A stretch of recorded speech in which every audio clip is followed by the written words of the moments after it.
हाँ जी बेटा, चलो जी, गुड मॉर्निंग वंस अगेन। और अब फाइनली हम स्टार्ट कर रहे हैं, ठीक है। चलिए जी, तो आज आप आए हो कौन सी क्लास के लिए जी? Maths, good. अब ध्यान से सुनो बेटा, एक्चुअल में क्या है, आपका जो अटेम्प्ट है वो पड़ेगा, अभी हम क्या बोल रहे हैं, नवंबर 22, ठीक है। वो बाद की बात है कि पेपर दिसंबर में होगा, वो बाद की बात है, लेकिन आप कब मान के चलोगे? नवंबर। हम भी क्या मान के चलेंगे? नवंबर। यानी कि हम क्या मान के पढ़ा रहे होंगे आपको कि आपके एग्जाम नवंबर में है। तो कभी भी आप दिमाग में ये मत रखना है दिसंबर में होने वाले हैं, चाहे हम बोले भी, क्योंकि अल्टीमेटली एग्जाम किसने देना है? आपने देना है। अब देखो जी, बात करना स्टार्ट करते हैं जरा। सीए फाउंडेशन में ये बेटा पेपर नंबर 3 है। कौन सा पेपर है? Paper number 3। 3 पार्ट होते हैं बेटा इसके। बिजनेस मैथ्स 8 चैप्टर्स है इसमें, बिजनेस स्टैट्स 6 चैप्टर्स है, और लॉजिकल रीजनिंग 4 चैप्टर्स है। तो इन ऑल अगर हम देखें तो कितने चैप्टर्स पढ़ने हैं जी? 18 चैप्टर्स पढ़ने हैं। अब बात करते हैं कि इन 18 चैप्टर्स में से सर किस में से कितनी कितनी कितनी वेटेज है। तो बिजनेस मैथ्स की जो वेटेज है ये है 40 मार्क्स, बिजनेस स्टैट्स की जो है 40 मार्क्स, बिजनेस स्टैट्स की भी क्या है 40 मार्क्स, और एलआर की 20 मार्क्स। यानी कि टोटल आपके कितने हो गए जी? 100 मार्क्स। और 100 ही क्वेश्चन है। क्वेश्चन भी कितने हैं? 100 क्वेश्चन है। और बेटा इसमें नेगेटिव मार्किंग होती है। अगर आपने क्वेश्चन सही किया तो आपको प्लस का 1 मिलेगा। अगर आपका क्वेश्चन बाय चांस गलती से गलत हो गया तो नेगेटिव का 0.25, यानी कि 1/4 मार्क्स आपका डिडक्ट कर दिया जाएगा, है ना। अच्छा, अब आई थिंक आपको ये आइडिया होगा, फिर भी मैं आपको जरा बता देता हूं कि बेटा इसमें फाउंडेशन के अंदर टोटल पेपर कितने होते हैं? 4। पहला पेपर अकाउंट्स, दूसरा पेपर आपका बिजनेस लॉ, और इसी में आपके बिजनेस लॉ के साथ साथ बीसीआर, बिजनेस कॉमर्स, क्या क्या होता है इसमें? इंग्लिश का पार्ट है। कौन सा पार्ट है? इंग्लिश वाला पार्ट है। कोरस्पॉन्डेंस का पार्ट है ना। इसमें बिजनेस लेटर्स वगैरह है, वो सारी चीजें बताई जाती है। यहां पे भी अगर हम देखें तो बिजनेस लॉ 60 मार्क्स होता है, और ये बीसीआर 40 मार्क्स होता है। और हमारा पेपर नंबर 3 आपको बता ही दिया है हमने, मैथ्स स्टैट्स एंड एलआर। ये हमारा कौन सा पेपर है जी? तीसरा पेपर। और चौथा पेपर ऑब्वियसली कौन सा? बिजनेस इकोनॉमिक्स एंड बीसी के, बिजनेस कॉमर्शियल नॉलेज। ये भी कैसे है जी? 60-40। ये भी कितना है? 60-40। अब साथ में एक बात और देखो, इसमें 2 पेपर आपके डिस्क्रिप्टिव है और 2 पेपर आपके एमसीक्यू बेस्ड है। डिस्क्रिप्टिव कौन कौन से है जी? पहले 2 पेपर ये आपके डिस्क्रिप्टिव है, और ये आपके कैसे है जी? एमसीक्यू बेस्ड है, ठीक है। तो कितने पेपर हो गए? 4, 2 डिस्क्रिप्टिव और 2 एमसीक्यू। चलो जी, पेपर देने की बात हो गई, कितने कितने पेपर होते हैं।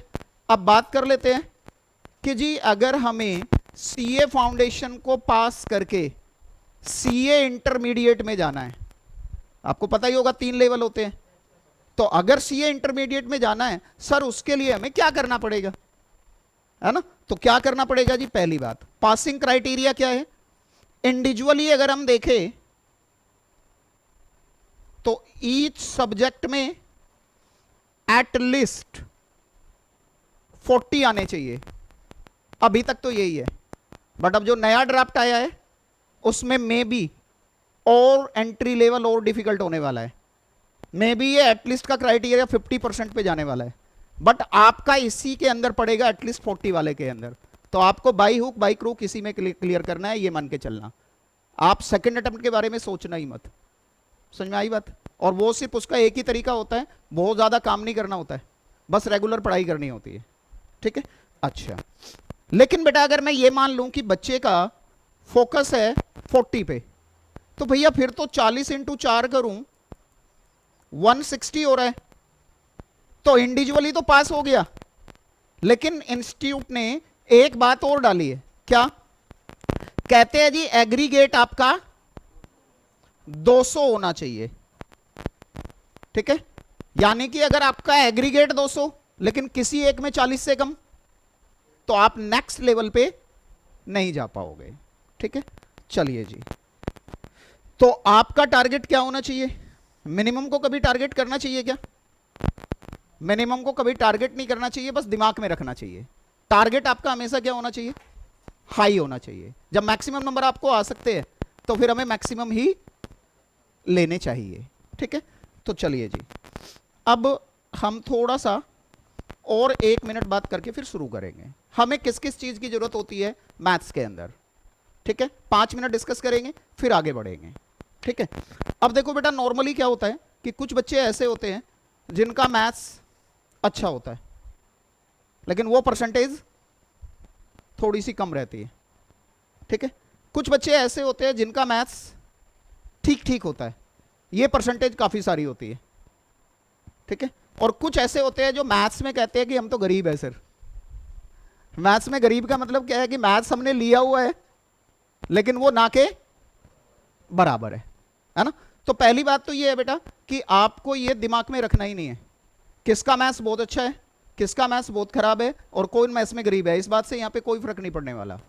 यानी कि आपने क्या करना है, आपने जो भी प्रीवियसली हुआ है आपके साथ, जानबूझ के किया या एक्सीडेंटली हुआ, उस सब चीजों को भूल जाना है और आपने मान के चलना है कि आपकी यहां से आज एक नई जर्नी स्टार्ट हुई है।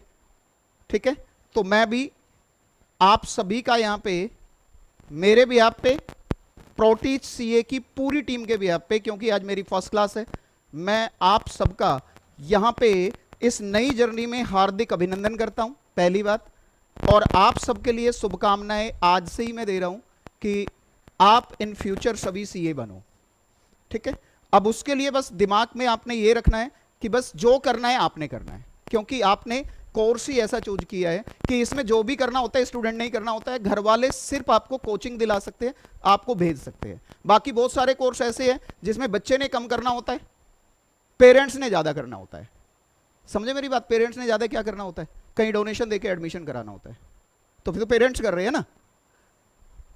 और लटकते लटकते कहीं बैक आ गई, कहीं कुछ हो गया, बच्चा अल्टीमेटली लास्ट में पास कहीं ना कहीं हो ही जाता है। बट ये कोर्स आपने ऐसा सेलेक्ट किया है जिसमें सब कुछ आपने करना है।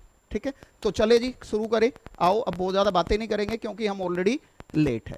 ठीक है, तो मैथ्स के बारे में बेटा 2 बातें। पहली बात, आप दिमाग में कभी भी नहीं रखोगे कि जी आपके पास मैथ्स था या नहीं था। आप सिर्फ ये करोगे कि जितना सर कराते जा रहे हैं उतना हमने रोज का काम रोज करना है। और दूसरी बात, मैथ्स में बेटा जिस चीजों से आपको डर लगता है, कैलकुलस डराती है, ट्रिग्नोमेट्री डराती है, एओडी डराता है, एप्लीकेशन ऑफ इंटीग्रल डराता है, डिफरेंशियल इक्वेशन डराता है, तो वो सारे तो यहां है ही नहीं ना। पूरी सीए फाउंडेशन के अंदर देखो चेहरों पे मुस्कुराहट आ गई है। क्या बात है, ऐसे ही मुस्कुराते रहो बस, है ना? यही तो हमारा काम है कि आपके चेहरे की मुस्कुराहट हमेशा कायम रहे। मैथ्स की वजह से जो डरते हो वो डर अब भाग जाना है, आपका डर रहना ही नहीं है। ठीक है, ट्रिग्नोमेट्री नाम का भूत आपको पूरी सीए फाउंडेशन में कहीं भी नहीं नजर आएगा। सबसे बड़ा भूत तो ट्रिग्नोमेट्री है। कैलकुलस भी जो मुश्किल पड़ती है वो ट्रिग्नोमेट्रिक आइडेंटिटीज की वजह से ही तो पड़ती है ना? तो ट्रिग्नोमेट्री नहीं है। अब ऑब्वियसली अगर ट्रिग्नोमेट्री नहीं है तो बेटा जी फिर तो इनवर्स ट्रिग्नोमेट्री भी नहीं होगी, वो भी नहीं है। प्लस बेटा डेरिवेटिव में और इंटीग्रेशन में आपका सिर्फ एल्जेब्रिक सिलेबस में है, बेसिक बेसिक बेसिक। एओडी में आप पूरे साल परेशान रहते थे, सिलेंडर के अंदर कोन आ गया, कोन के अंदर सिलेंडर आ गया, यहां मैक्सिमम हो गया, यहां मिनिमम हो गया, क्या करे? मैक्सिमा मिनिमा का हल्का सा रोल है, बस आपको पता होना चाहिए मैक्सिमा कब होता है, मिनिमा कब होता है। ज्योमेट्रिकल प्रॉब्लम कोई भी नहीं है आपके सिलेबस में। आपके सिलेबस में सिर्फ कौन है, आपके सिलेबस में सिर्फ है बिजनेस इकोनॉमिक्स की एप्लीकेशंस। जो आप वहां पे मार्जिनल कॉस्ट पढ़ते थे, मार्जिनल रेवेन्यू पढ़ते थे, प्रॉफिट कब मैक्सिमम होगा, एवरेज रेवेन्यू पढ़ते थे, एवरेज कॉस्ट पढ़ते थे, ये सारी चीजें करनी है। बस उसको हमने किस पे करना है, मैथमेटिकली करना है। ठीक है, इंटीग्रेशन का एरिया वाला पार्ट आपके सिलेबस में नहीं है, डिफरेंशियल इक्वेशन है ही नहीं, तो मतलब सारा चीजें कौन सी डाली हुई है, इजी इजी इजी वाले टॉपिक्स डाले हुए हैं। ठीक है, फिर कहते हैं जी फिर इतना मुश्किल क्यों होता है, क्योंकि सोच बन जाती है ऐसे। ठीक है, तो चलो सब्जेक्ट की बातें तो आपके साथ बाद में होती रहेगी। ठीक है, अभी मैं बात करता हूं, आज हम आपका एक टॉपिक स्टार्ट करने वाले हैं, और एक चीज की मुझे और जरूरत पड़ेगी। बुक बेटा आपको हम ये दे चुके हैं, काफी सारे बच्चों के पास होगी। एक आईसीआई की तरफ से आपको बुक मिलेगी। ठीक है, और आपके पास बेटा ये अब आपका मित्र है पूरी सीए जर्नी में, सबसे बड़ा मित्र आपका यही है, यानी कि कैलकुलेटर अलाउड है, कैलकुलेटर एग्जाम में अलाउड है। ठीक है, but only normal calculator, scientific नहीं। तो मैं एक कैलकुलेटर बता रहा हूं आपको, आप नेक्स्ट क्लास में ये कैलकुलेटर ले चुके होंगे, कैसियो MJ12D, ये मॉडल नंबर है, कैसियो MJ12D, या फिर सिटीजन सिटी 512।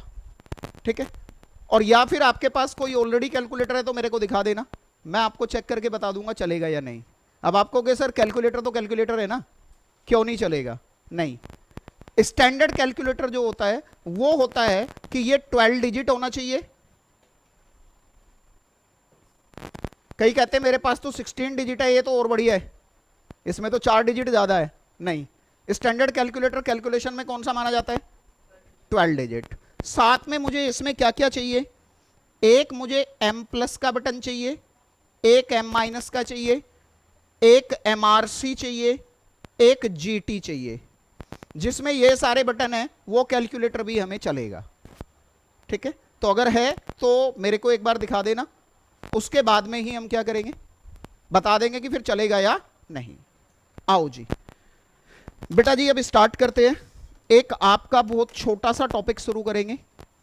हाँ, मैथ्स में एक बात और, मैथ्स में बेटा सबसे इंपॉर्टेंट होता है क्या, कि आपके पास शॉर्टकट्स कितने हैं। नॉर्मली मैं शॉर्टकट नहीं बोलता, मैं उनको बोलता हूं जुगाड़, मेरी लैंग्वेज में उसको क्या बोला जाता है, जुगाड़। तो आपके पास जितने ज्यादा जुगाड़ होंगे उतना ही मैथ्स आपका अच्छा हो जाएगा, और जुगाड़ के आपके पास हम कोई कमी छोड़ेंगे ही नहीं। ठीक है, मैक्सिमम शॉर्टकट के थ्रू ही चलेंगे, कैलकुलेटर ट्रिक्स के थ्रू चलेंगे, और मैक्सिमम शॉर्टकट्स। लेकिन सिर्फ शॉर्टकट नहीं, ऐसा भी नहीं है कि आपको लगे कि क्रैमिंग हो रही है, क्रैमिंग भी नहीं होनी चाहिए। दो चीजें हैं क्या, कॉन्सेप्ट प्लस जुगाड़, दोनों के कॉम्बिनेशन से हम चलने वाले हैं। समझ में आ गई बात। अच्छा आओ जी, अब बेटा जी एक आप रजिस्टर लेके आए हो ना मैथ्स का आज, एक छोटी कॉपी और रखनी है। क्या रखनी है, छोटी कॉपी।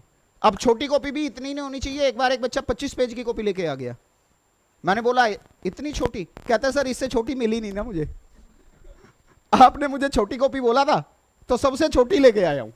तो उस कॉपी में कम से कम 100 पेज होने चाहिए, और वो 100 पेज फिर आपके लिए ना मैजिक का काम करेंगे, क्योंकि आपने उस कॉपी में क्या लिखना है, आपने उस कॉपी में सिर्फ कॉन्सेप्ट, प्रॉपर्टी, शॉर्टकट, सिर्फ वो लिखने हैं। ठीक है, और बड़े रजिस्टर में जो फुल फ्लैज सॉल्यूशन है, तो जब भी वो, क्योंकि बाद में क्या होता है, बड़ी बड़ी कॉपी, बड़ी बड़ी बुक देखते हैं ना तो डर लगता है, और छोटी सी देखते हैं तो क्या लगता है कि यार यही तो पढ़ना है, और है तो सब कुछ उसी में ही। ठीक है, तो स्टार्ट करें बेटा। एक बचपन में चैप्टर पढ़ा होगा बेटा आपने, बहुत छोटी क्लास के अंदर। चैप्टर का नाम जो है, हम स्टार्ट आज करने वाले हैं रेशो एंड प्रपोर्शन। कोशिश बेटा मैं अपनी तरफ से बहुत साफ लिखने की कर रहा हूं, बट मेरी राइटिंग थोड़ी ज़्यादा अच्छी है, तो आप मैनेज करना धीरे धीरे, है ना। दो चार क्लास के बाद आप अपने आप ही समझने लगोगे, मुझे समझ नहीं आएगा मैंने क्या लिखा है, आप बताओगे सर आपने ये लिखा है। ठीक है, आओ समझो। एक बात बताओ यार, रेशो के बारे में पहले सुना है? ठीक है, कहां पे सुना है? बचपन की बात छोड़ो, अभी लेटेस्ट जो पढ़ के आए हो अकाउंट्स में, है ना? आपने पढ़ा है पार्टनरशिप के अंदर, है ना? आप कहते थे कि 2 पार्टनर है, 3 पार्टनर है, उनकी प्रॉफिट शेयरिंग रेशो ये है या उनकी इन्वेस्टमेंट रेशो ये है, ये सारी चीजें आप पढ़ के आए हो। बट देखो बेटा, अगर मैं मैथमेटिकली देखूं, हम तो बात क्या करेंगे, हम तो बात गणित की करेंगे ना, हम तो बात मैथ्स की करेंगे ना। ठीक है, तो अगर मैं देखूं तो बेसिकली रेशो होता क्या है, पहले समझोगे बाद में लिखोगे। ठीक है, आओ। और एक बात और याद रखना है, कभी भी किसी को कोई बात समझ ना आए तो आपको थ्रू आउट किसी भी टीचर की क्लास हो, कहीं भी हो, कभी ये नहीं देखना कितने बच्चे बैठे हैं, आपको सिर्फ सेल्फिश बन जाना है। स्टूडेंट को हमेशा सेल्फिश होना चाहिए पढ़ाई के लिए। सेल्फिश इन द सेंस, कई बार बच्चे क्या सोचते हैं, वो कहते हैं यार अकेला मैं हूं, मुझे समझ नहीं आ रहा, और ये सब तो महान है, इन सबको तो समझ आ रहा है ना? तो वो थोड़ा सा पूछता नहीं है, और जब पूछते नहीं है तो क्या होता है, फिर वो प्रॉब्लम्स हमारे लिए सर पे इकट्ठी हो जाती है। आपको इसको पॉजिटिव सेंस में सोचना है। कैसे? आप बोलोगे यार सर ने सबको बराबर समझाया है, मुझे समझ नहीं आया, हो सकता है इन्हें भी ना आया हो। अब जैसे मैं बैठा हूं ऐसे ये भी बैठे होंगे, नहीं पूछ रहे होंगे। अब मैं तो हिम्मत वाला हूं, मैं पूछ लेता हूं, इनका भी भला हो जाएगा। तो आप ऐसे सोच के चलोगे तो बेटर है। आओ जी स्टार्ट करते हैं बेटा। बेसिकली रेशो होता क्या है? Ratio is used to compare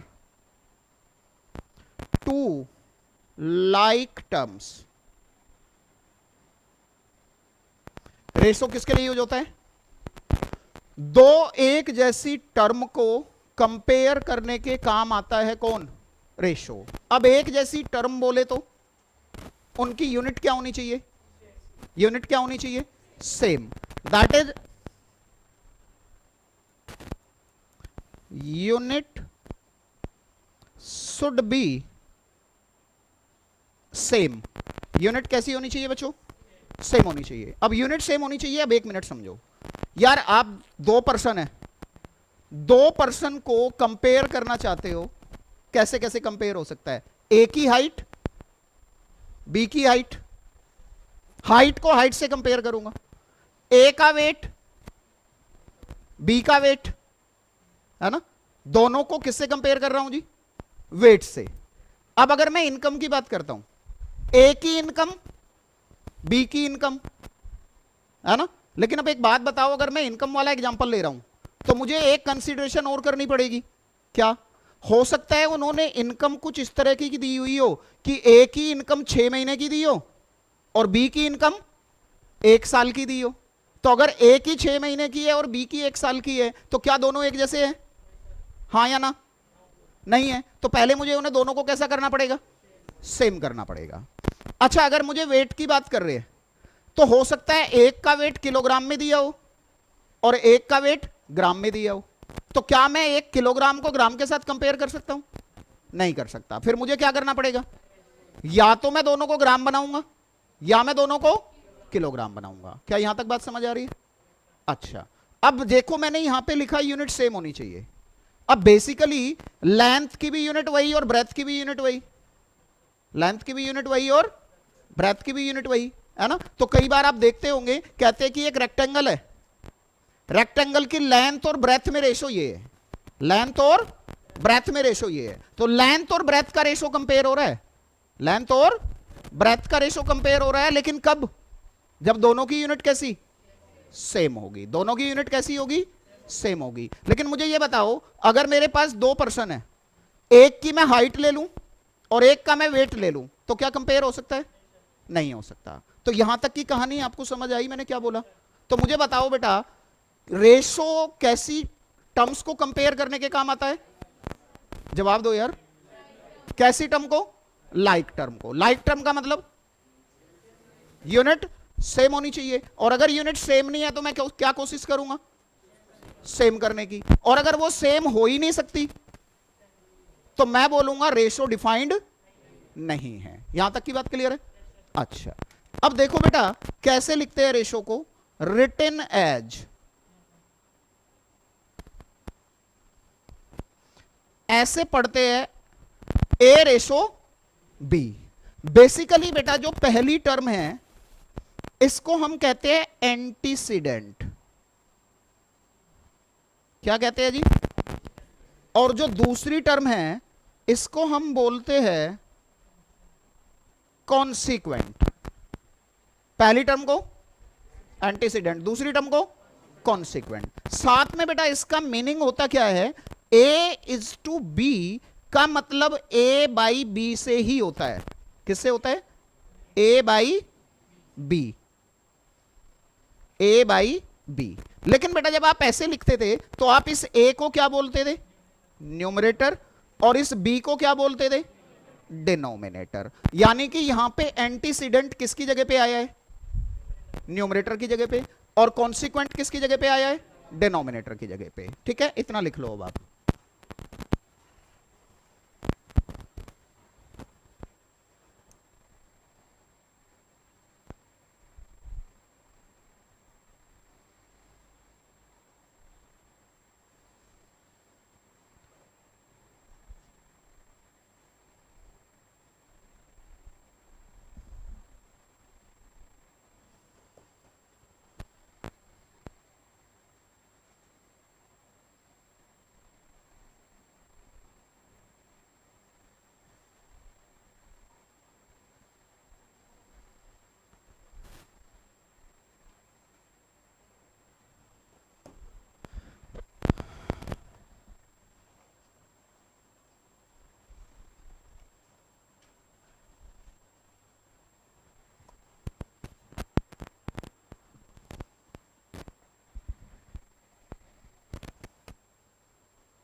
note हो गया?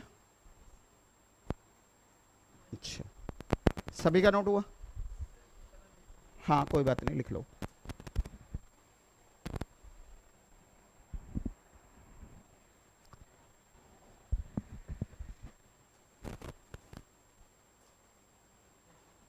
डन? अच्छा, आगे चलते हैं। आओ जी, एक एग्जांपल लेते हैं।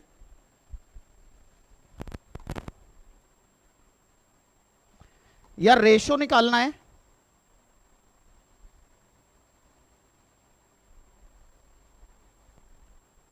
फाइव किलोग्राम एंड 4000 ग्राम। तो कैसे निकलेगा जी? 5 किलोग्राम अपॉन 4000 ग्राम। और 1 किलोग्राम में कितने ग्राम होते हैं जी? 1000। तो या तो मैं दोनों को किलोग्राम बना लूं बेटा जी किलोग्राम से, तो रेशो कितना हो गया? 5:4। रेशो क्या बना? 5:4। अच्छा, अब मैं ये कहता हूं, एक एग्जांपल और ले रहा हूं बेटा। मुझे इनकम ऑफ ए दी हुई है। मुझे कहा इनकम ऑफ ए 16,000 है ऑफ 6 मंथ। थोड़ी कम रखी है मैंने, है ना? पुराने जमाने की बात कर रहे हैं, नए जमाने से हमें भी डर लगता है, महंगाई इतनी है। अब आगे चलते हैं। मैंने बोला इनकम ऑफ बी 24,000 है ऑफ 8 मंथ। एक की 6 मंथ की है और एक की 8 मंथ की है। अब मुझे इन दोनों का रेशो निकालना है। Find ratio. अब बेटा एक बात बताओ, अगर मैं डायरेक्टली निकाल दूं 16,000 इज टू 24,000 तो क्या ये सही है? क्यों नहीं है सही? क्योंकि दोनों एक जैसे नहीं है, तो मुझे एक जैसे बनाने पड़ेंगे।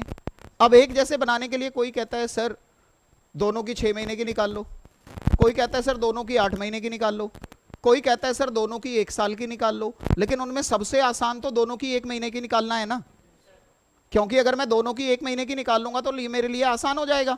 और 1 महीने की कैसे निकलेगी जी? अगर इसकी 6 महीने की 16,000 है तो 1 महीने की 16,000 डिवाइडेड बाई 6। अगर इसकी 8 महीने की 24,000 है तो 1 महीने की 24,000 डिवाइडेड बाई, तो कैसे निकलेगा जी? आओ, कैसे निकलना चाहिए रेशो बेटा? 16,000 डिवाइडेड बाई 6, 24,000 डिवाइडेड बाई, आओ जी, आप किस तरीके से करते थे समझो जरा, A by B divided by C by D. तो ये अलग से एक रेशो है, ये अलग से एक रेशो है, इसको कैसे सिंप्लीफाई करते थे आप? बेटा ये दोनों आपस में मल्टीप्लाई होते थे और ये दोनों आपस में मल्टीप्लाई होते थे, तो यानी कि क्या हो जाएगा? 16,000 इंटू 8, 24,000 इंटू, अब प्यारे बच्चों ये 3 जीरो कैंसिल हो गई, यहां पे मेरे बेटे 8 3 जा, और यहां पे हो गया 8 और ये हो गया, तो कितना आ गया जी? 8:9। कितना रेशो आया? 8:9। किस किस को समझ आई जरा रेज योर हैंड। ठीक है, अच्छा अभी मैं 1 मिनट में आपको लिखने के लिए दूंगा, एक सिचुएशन और बता देता हूं, एक सिचुएशन और देखते हैं। बेटा जी अगर मुझे कहीं पे a बाई बी को c से डिवाइड करना है, a बाई बी को किससे डिवाइड करना है, तो इसका मतलब क्या हुआ? a by B divided by c। अब एक बात देखो, ये a बाई बी तो ऑलरेडी एक फ्रैक्शन है, दिया हुआ है, उन्होंने दिया हुआ है या नहीं? अब फ्रैक्शन को फ्रैक्शन से डिवाइड करने के लिए c भी फ्रैक्शन होना चाहिए, तो c को फ्रैक्शन बनाने के लिए क्या मैं 1 लिख दूं? तो अब क्या हो जाएगा? a divided by B C, हाँ या ना? अरे बोलो, कुछ गलत तो नहीं कर रहा? अच्छा, बट अगर मुझे कह देते, देखो छोटी से छोटी बात बता के चलूंगा बेटा मैं, क्योंकि गलतियां ना बच्चा छोटी बात में ही करता है, बड़ी बात में नहीं करता। गलती हमेशा कहां होती है? जो छोटी बात होती है, और वो छोटी गलती फिर कैसी हो जाती है लास्ट में? बड़ी गलती, क्योंकि क्वेश्चन गलत हो गया, और यहां पे क्वेश्चन गलत करना क्राइम के बराबर है, क्योंकि आपके नेगेटिव मार्क्स हो रहे हैं। अच्छा, अगर मैं आपको बोलूं divide a by B by C, अब a को किससे डिवाइड कर रहे हैं? अब ऑलरेडी फ्रैक्शन कौन है? b बाई सी, तो मुझे किसे फ्रैक्शन बनाना पड़ेगा? तो मैं क्या करूंगा? a divided by 1 divided by b by, अब यहां से क्या होगा? ac by b। क्या ये बात समझ आ रही है? ठीक है, एक बार लिख लोगे बेटा सभी बच्चे? यहां से शुरू किया था, ये तो हो गया था ऊपर वाला, तो यहां से करना है, कीजिए।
ये लो बेटा,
हो गया बेटा, सबका हो गया। अच्छा, अब आओ बेटा कुछ बातें करते हैं रेशो के कुछ important points. Important points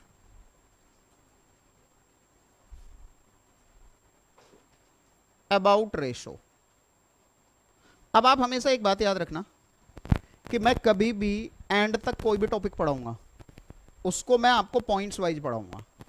points wise पढ़ाने का एडवांटेज होता है, क्या एडवांटेज होता है कि जब भी आपको उस चैप्टर को रिवाइज करना हो तो आपको जस्ट क्या करना है, वो पॉइंट्स रिवाइज करने हैं। पॉइंट्स रिवाइज करोगे तो कॉन्सेप्ट अपने आप पूरा का पूरा रिवाइज हो जाएगा। पहली बात, एक बात बताओ बेटा, जब आप रेशो निकालोगे A is to B तो बेटा जो दोनों की यूनिट है सेम होगी हमेशा। दोनों की यूनिट कैसी होगी? तो इसका मतलब देखो, जैसे अभी आपने 5 किलोग्राम 4 किलोग्राम किया तो ये यूनिट तो कटी गई, तो इसका मतलब ये क्या आ गया 5 रेसो। तो बेटा एक बात बताओ, क्या रेसो की अपनी कोई यूनिट होगी? अलग अलग ए और बी की तो यूनिट होना सेम जरूरी है, लेकिन जब रेसो निकल गया तो, क्योंकि जो दोनों की यूनिट थी उसको तो आपने कैंसिल आउट कर दिया सेम होने की वजह से, तो रेसो की अपनी कोई भी यूनिट नहीं होती है। और बेटा मैथ्स के अंदर जिसकी कोई यूनिट नहीं होती उसको हमेशा यूनिट फ्री बोला जाता है, और यूनिट फ्री के बजाय उसको प्योर नंबर भी कहते हैं। तो बहुत बार एग्जाम में ये क्वेश्चन भी आता है कि ratio is a pure number, true और फॉल्स। तो बताओ ट्रू है या फॉल्स है? ट्रू है। तो बिल्कुल पहला पॉइंट क्या हुआ बेटा? पहला पॉइंट हुआ रेशो, साथ साथ लिख सकते हो अब, is a pure number that is unit free.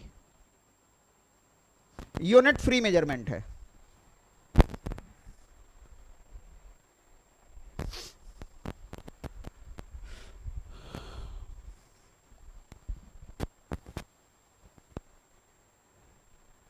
अच्छा, अब बेटा देखो, जब हम स्टैंडर्ड रेशो की बात करते हैं तो स्टैंडर्ड रेशो हमेशा दो नंबर के बीच में माना जाता है, और पहले नंबर को क्या कहते हैं? एंटीसीडेंट, और दूसरे नंबर को क्या कहते हैं? कॉन्सिक्वेंट। अभी एक स्टूडेंट आया, मैं उसके लिए बता रहा हूं बेटा, ये रेशो है एज टू बी, इसको हम कहते हैं एंटीसीडेंट, इसको हम कहते हैं कॉन्सिक्वेंट। यानी कि न्यूमरेटर की जगह पे जो आता है इसको न्यूमरेटर कहते थे, इसको डिनोमिनेटर कहते थे। न्यूमरेटर की जगह पे एंटीसीडेंट और डिनोमिनेटर की जगह पे कॉन्सिक्वेंट, और इन दोनों का एक जैसा होना जरूरी है। जैसे अगर ये किलोग्राम तो ये भी किलोग्राम, अब किलोग्राम से किलोग्राम कट गया तो रेशो आ गया 5:4। अच्छा, बट बेटा ये जरूरी थोड़ा है कि रेशो हमें हमेशा दो ही नंबर का निकालना हो। कंपेयर दो का जरूरी थोड़ा है, कंपैरिजन तो दो से ज्यादा के भी हो सकता है। तो ऐसे रेशो को हम कहते हैं कंटिन्यूड रेशो। तो जब दो से ज्यादा आते हैं उसको क्या कहते हैं? Continued ratio. ये जैसे कि A:B:, तो जब भी दो से ज्यादा का रेशो आएगा उसको हम क्या बोलते हैं? Continued ratio. अच्छा, अब बेटा जी आप हमेशा एक बात और याद रखोगे कि कभी भी अगर मेरे पास इस तरह से आ जाए, समझना, मैंने कहा A:B:C 1/2 रेशो 1/3 रेशो 1/4, यानी कि ऑलरेडी ये फ्रैक्शंस है, तो बेटा जी रेशो ना हमेशा मोस्ट सिंप्लीफाइड टर्म होती है। Ratio is most simplified and term भी लोवेस्ट होती है। टर्म भी कैसी होती है? लोवेस्ट। तो लेकिन क्योंकि ये अभी ऑलरेडी फ्रैक्शंस है तो क्या ये सिंप्लीफाइड है? तो देखो याद रखना, रेशो इज मोस्ट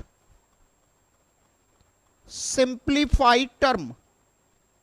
अब बेटा मुझे क्या करना पड़ेगा, एक मिनट ध्यान से समझेंगे। बेटा इसके मुझे जो फ्रैक्शंस है ये फ्रैक्शंस खत्म करने पड़ेंगे। अब फ्रैक्शंस खत्म करने के दो मेथड। पहला मेथड बहुत इंपॉर्टेंट पार्ट है बेटा ये रेशो का। पहला मेथड क्या है? मेथड 1 बेटा ए रेशो बी रेशो सी गिवन है ना। कभी अकाउंट्स में किया था ऐसा क्वेश्चन, कभी आए थे? तो किस तरह से खत्म करते थे फ्रैक्शंस को? हाँ, आप बेटा डिनोमिनेटर का एलसीएम ले लोगे। एलसीएम ऑफ 2, 3 एंड 4 इज बेटा ऐसा सबसे छोटा नंबर जो तीनों से कटे, कौन है? 12। तो इसका एलसीएम हुआ 12।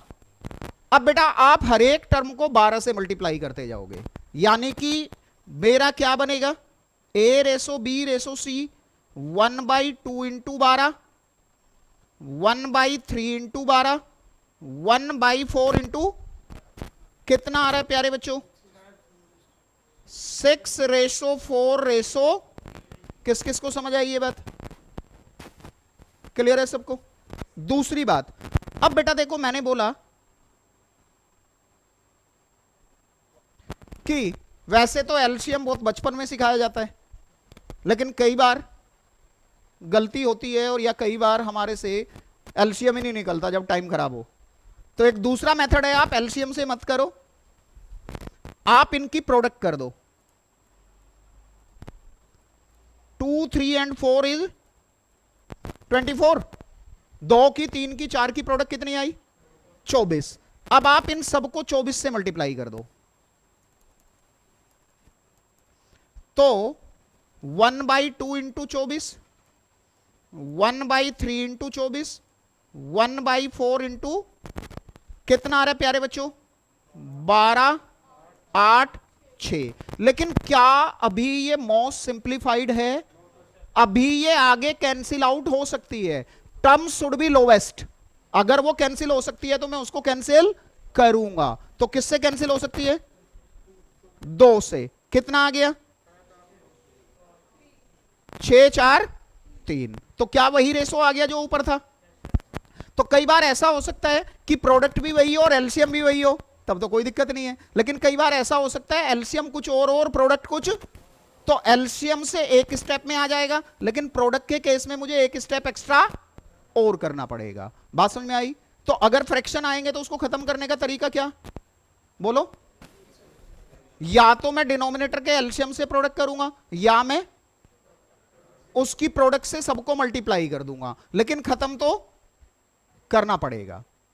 किस किस को समझ आ गई बात? ठीक है, गुड। लिखो इसको, यहीं से लिखना है ना? यूनिट फ्री वाला लिख लिया था?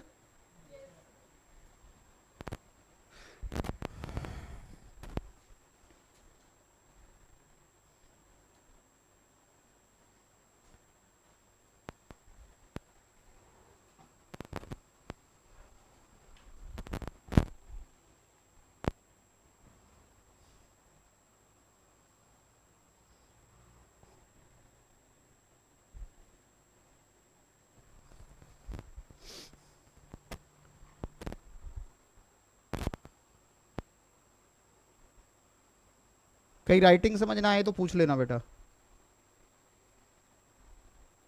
ये सिंप्लीफाइड इकट्ठा ही है, थोड़ा गैप आ गया लिखने में। सिंप्लीफाइड को इकट्ठा लिखना है, सिंप्लीफाइड है।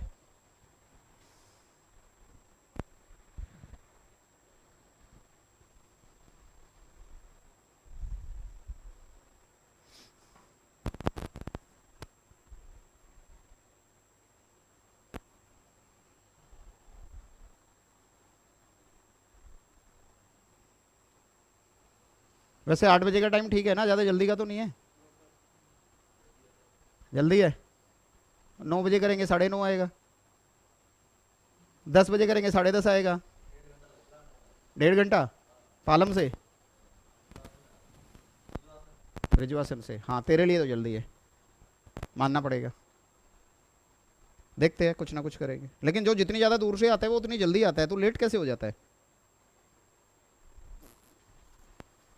ज़्यादा जल्दी मैंने हमेशा यही देखा है कि दूर वाले सबसे पहले आके बैठे होते हैं। हाँ, क्योंकि उनको जल्दी होती है। लेकिन तेरे से तो ज़्यादा दूर से आया बेटा वो। कोई बात नहीं, आने लगेगा वो भी टाइम से। देखेंगे, करेंगे, तेरे को कंसीडर करेंगे, इस टाइम को कुछ ना कुछ करेंगे। चलो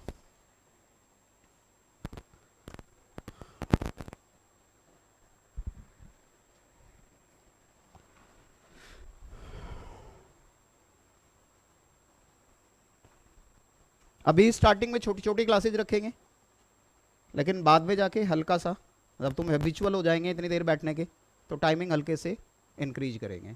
क्योंकि ऑलरेडी 1 महीना बैच, 1 महीना क्या मान के चलो, लगभग 1.5 महीना बैच लेट स्टार्ट हुआ है। पेपर जल्दी खत्म होते तो अब तक हमारा काफ़ी सारा, आप लगभग 25% सिलेबस खत्म हो चुका होता। हुआ इतना बेटा? आओ अब देखो, 2 तरीके हैं जब लेट स्टार्ट होता है। एक तो होता है लपेट दो। लपेट दो का मतलब समझ में आते हैं, फटाफट खत्म करते जाओ, बच्चों को समझ आए या ना आए। लेकिन वो नहीं करेंगे ना, तो फिर उसका दूसरा तरीका क्या है? कहीं ना कहीं हमें टाइमिंग हल्के से इंक्रीज करने पड़ेंगे। लेकिन शुरू में नहीं कर सकते, आप बैठ ही नहीं पाओगे उतनी देर। धीरे धीरे धीरे धीरे, ताकि आपको पता भी ना लगे कि हाँ टाइम बढ़ा है। ठीक है, चले आगे। आओ आगे चलते बेटा। कितने पॉइंट हो गए वैसे? 2 3 2 हुए हैं। आओ हम थर्ड पॉइंट की तरफ चलते हैं। बेटा अगर आपको कहीं पे A/B/C, ये मुझे गिवन है कि ये 2/3/4 है, ये बेटा आपको ऑलरेडी गिवन है, ये आपको दिया हुआ है। और मुझे ये बोले कि आप फाइंड करो A/B, B/C और C/A, ये मुझे फाइंड करने के लिए बोल रहे हैं। ठीक है, तो बेटा कंटिन्यूड रेशो दिया है और अलग अलग का पूछा है, तो कुछ नहीं करना, सिंपल उसी ऑर्डर में लिख दोगे। A और B का पूछा तो 2, B और C का पूछा तो, और C और A का पूछा तो 4:2 का मतलब 2:1। तो अगर कंटिन्यूड रेशो देके अलग अलग पूछे तो क्या करेंगे? उसी ऑर्डर में लिख देंगे, उसी ऑर्डर में। कोई प्रॉब्लम? बेटा ऐसे मत करो, हाँ या ना बोला करो। ठीक है, मानते हैं हम, हमारे से गलती हो गई, हमने आपको 10 तारीख को बुलाया, लेकिन बेटा हमें देख के तो और ने भी गलती की है ना। जिनके बैचेज लेट स्टार्ट हो रहे थे उन्होंने प्रीपोन्ड किए। ठीक है, चलो लिखो फटाफट। गलती नहीं है ये, ठीक है, जितना जल्दी शुरू हुआ है उतना आपका फायदा है।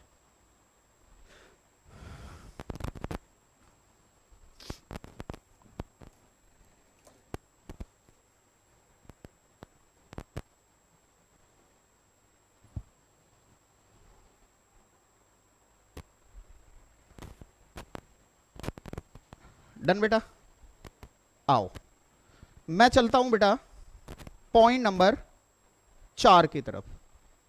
ठीक है, और ये मान के चलो कि जो हम पॉइंट्स कर रहे हैं ना, समझो क्वेश्चन कर रहे हैं। क्योंकि एक तरीका होता है, नहीं तो मैं रेशो के बारे में बताऊं और क्वेश्चन करने शुरू कर दूं, तो फिर आप बोलोगे हर मेथड में, हर क्वेश्चन में मेथड चेंज हो रहा है। तो बेटर है हम पहले क्या कर ले, पहले बेटर है कि सारे कॉन्सेप्ट कर ले, ताकि आपको बाद में आसानी रहे। आओ मैं बेटा बात करता हूं, पॉइंट नंबर 4 है। मुझे कुछ इस तरीके से कहा है, इफ 2A = 3B = 4C।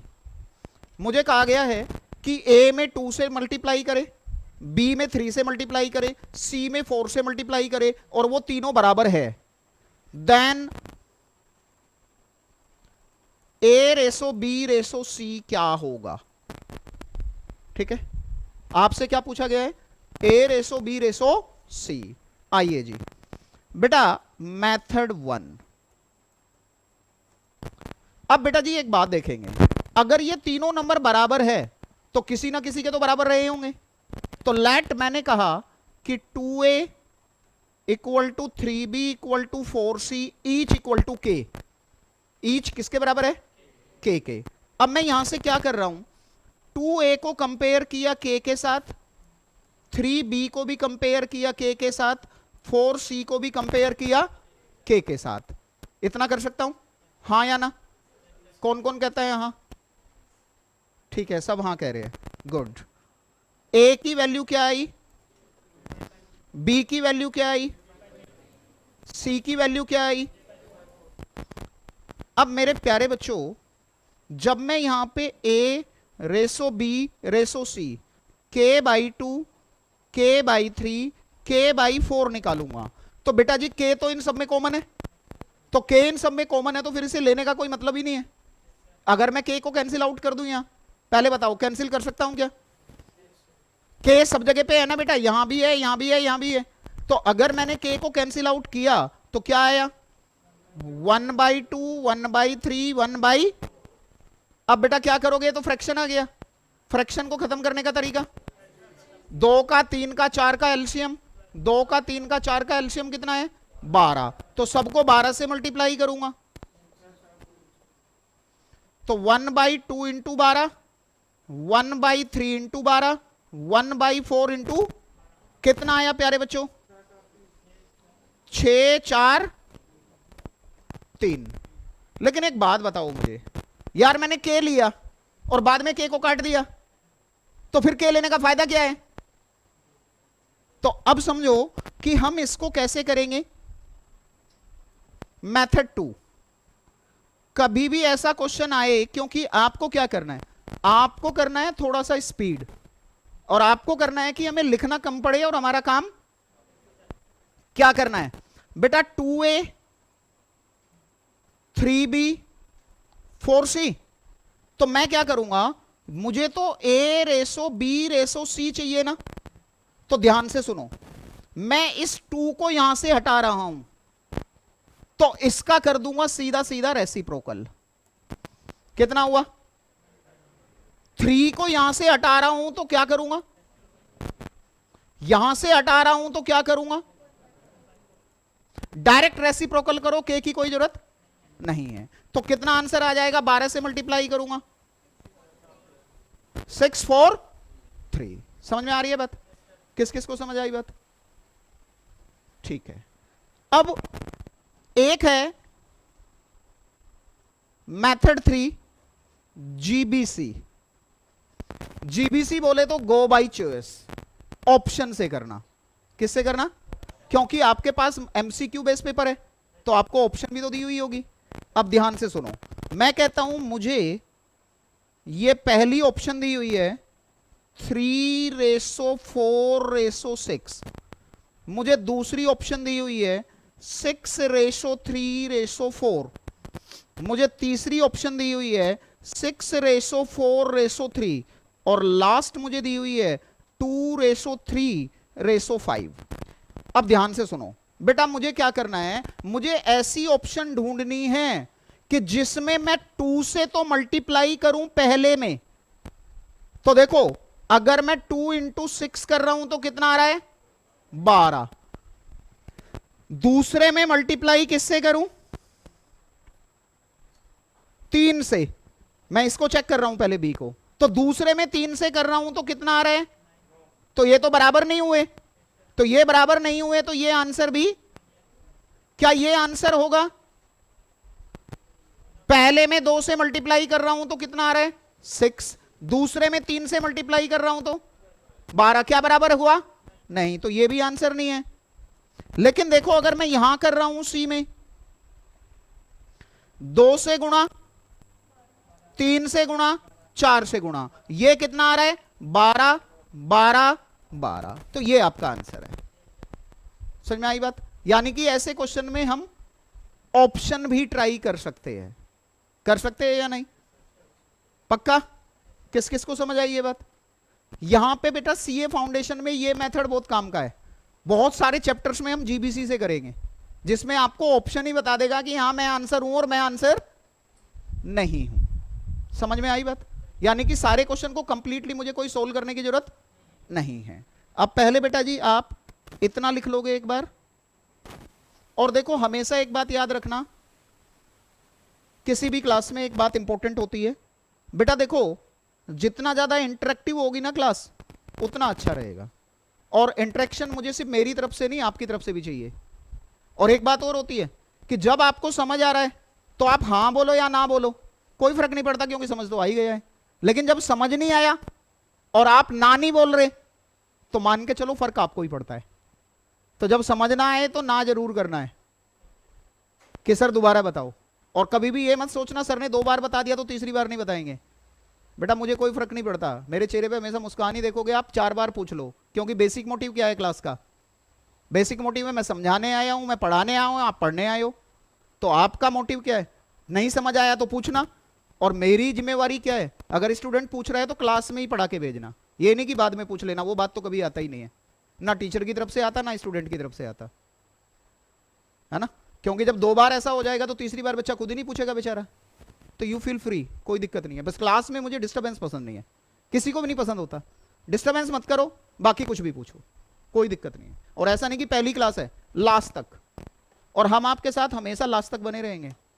एक एक चैप्टर का रिवीजन अभी तक कराया जून वाले अटेम्प्ट के बच्चों को, सारा रिवीजन हुआ है, ठीक है, और मॉक टेस्ट वगैरह सब कुछ होते हैं। तो लास्ट तक रहेंगे, क्योंकि टीचर आपके लिए सबसे बढ़िया वो होता है जो आपके साथ लास्ट तक रहे। ऐसा नहीं है कि बस सिलेबस खत्म कराया और जाओ जी तुम्हारी हमारी राम जी की जय, ऐसा नहीं है, एंड तक आपके साथ रहेंगे, ठीक है। चलो लिखते जाओ।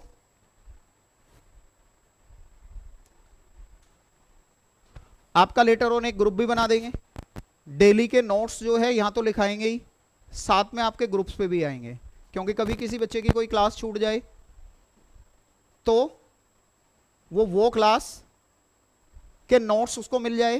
प्लस मैं एक बात और कहना चाहता हूं जो अभी कहनी नहीं चाहिए, क्योंकि तुम गड़बड़ करना शुरू कर दोगे अभी बोल देंगे तो, है ना। आपको फेस टू फेस क्लासेस का 100% बैकअप भी मिलेगा। 100% बैकअप मीन्स कि जो क्लास आज हुई है वो आपको हम अपने ऐप के ऊपर भी देंगे, कि बाय चांस किसी की कोई क्लास छूट जाए तो वो नेक्स्ट क्लास उसकी खराब ना हो, उस क्लास को देख के आए। तो यानी कि फेस टू फेस वाले में हम आपको रिकॉर्डेड का भी देंगे बैकअप, समझ में आई बात? और विदाउट एनी चार्जेस, उसका कोई चार्ज नहीं है, वो फ्री ऑफ कॉस्ट है, ठीक है। बट जब भी स्टूडेंट को कभी छुट्टी करनी होगी उसका हमें इन एडवांस पता होना चाहिए। अगर वो तबीयत खराब नहीं है तो, कहीं जाना है, तबीयत खराब का तो मुझे भी नहीं पता होता, आपको भी नहीं पता होगा, उस दिन किसी वजह से, ऐसा नहीं सर जी आज मेरा उठने का मन नहीं था, सर जी आज मेरे इधर वाले हिस्से में थोड़ा सा दर्द हो रहा था, है ना, ऐसे नहीं। मतलब वो एडवांटेज मानना है, लिबर्टी नहीं। समझ में आई बात? तब आपको जरूर फायदा होगा। चलो लिखते जाओ। मन तो पागल है बेटा, हमने तो ये भी तो सुना था दिल भी दीवाना होता है ना। मन तो पागल है, मन अच्छा काम करने को तो कभी कहता ही नहीं। मन तो मेरा भी कहता है आज 8 बजे क्लास रख दी भाई, मैडम ने 8 बजे क्लास रख दी, आज 6 बजे का उठा हुआ हूँ, 7 बजे आ गया था मैं यहाँ, और 7 बजे ना आता तो फिर शायद क्लास स्टार्ट भी ना होती। इतनी प्रॉब्लम्स थी यहाँ पे, क्योंकि हमारे वेल विशर्स बहुत है हमारे आसपास। जिस दिन भी हमारा नया बैच स्टार्ट होता है हमारे वाईफाई की वायर जरूर कटी होती है, भगवान उनका भी भला करे। चलो लिखो। मेरा तो क्लास में अभी बोला नहीं, मेरा तो क्लास में तकिया कलामी है, मैं तो बोलता ही हूँ भगवान तुम्हारा भला करे, ठीक है। और स्टूडेंट को हमेशा मन मन में बोलना चाहिए क्या, शुरुआत मेरे से ही करे, मेरे से मतलब अपने से, क्योंकि भला सबका करे लेकिन शुरुआत तो सब अपने से ही चाहते हैं ना। समझ में आई बात? ठीक है। चलो देखो बेटा, मैथमेटिक्स थोड़ा सा ना कहते हैं कि बोरिंग सब्जेक्ट है। अब मैं हमेशा बोलता हूँ यार देखो मैं तो मास्टर आदमी हूँ, टीचर आदमी हूँ, आपने देखा होगा टीचर वैसे ही बेचारे गरीब से होते हैं, तो तुम मेरा खर्चा क्यों बढ़वाते हो, है ना। एंटरटेनमेंट बनाने के लिए मुझे ढोल वोल वाले लेके आने पड़ेंगे, थोड़ी थोड़ी देर बाद बोलेंगे बजाओ, तो फिर बच्चों का अपने आप बज जाएगा जब वो ढोल बजाए जाएंगे तो, है ना। फिर पेपर में याद आती है ये बातें कि काश हम पढ़ लेते और काश सर हमें पढ़ा देते, अभी तो बुरा लगता है जो सिर्फ पढ़ाते हैं टीचर, अरे क्या है यार पका दिया सर ने, वो पढ़ाना पढ़ाना पढ़ाना पढ़ाना। कुलदीप सर तो हमेशा यही बोलते रहते हैं कि पढ़ लिया करो, है ना। लेकिन ये बातें बाद में पेपर में जब अच्छा हो जाता है ना सब कुछ, कहते हैं सर बहुत बढ़िया किया था आपने। लेकिन जब खराब होता है तो वो कहते हैं काश सर की बात मान लेते। वो काश वर्ड नहीं आना चाहिए आपकी लाइफ में, हम ये चाहते हैं, क्योंकि काश वर्ड ना बहुत दुख देता है ना। चलो, वैसे तो तुम सब पढ़ने वाले बच्चे हो, मुझे बहुत अच्छे बच्चे नजर आ रहे हो तुम सब। और ये बात अलग है कि हमेशा से पहली क्लास में सारे बच्चे ऐसे गाय नजर आते हैं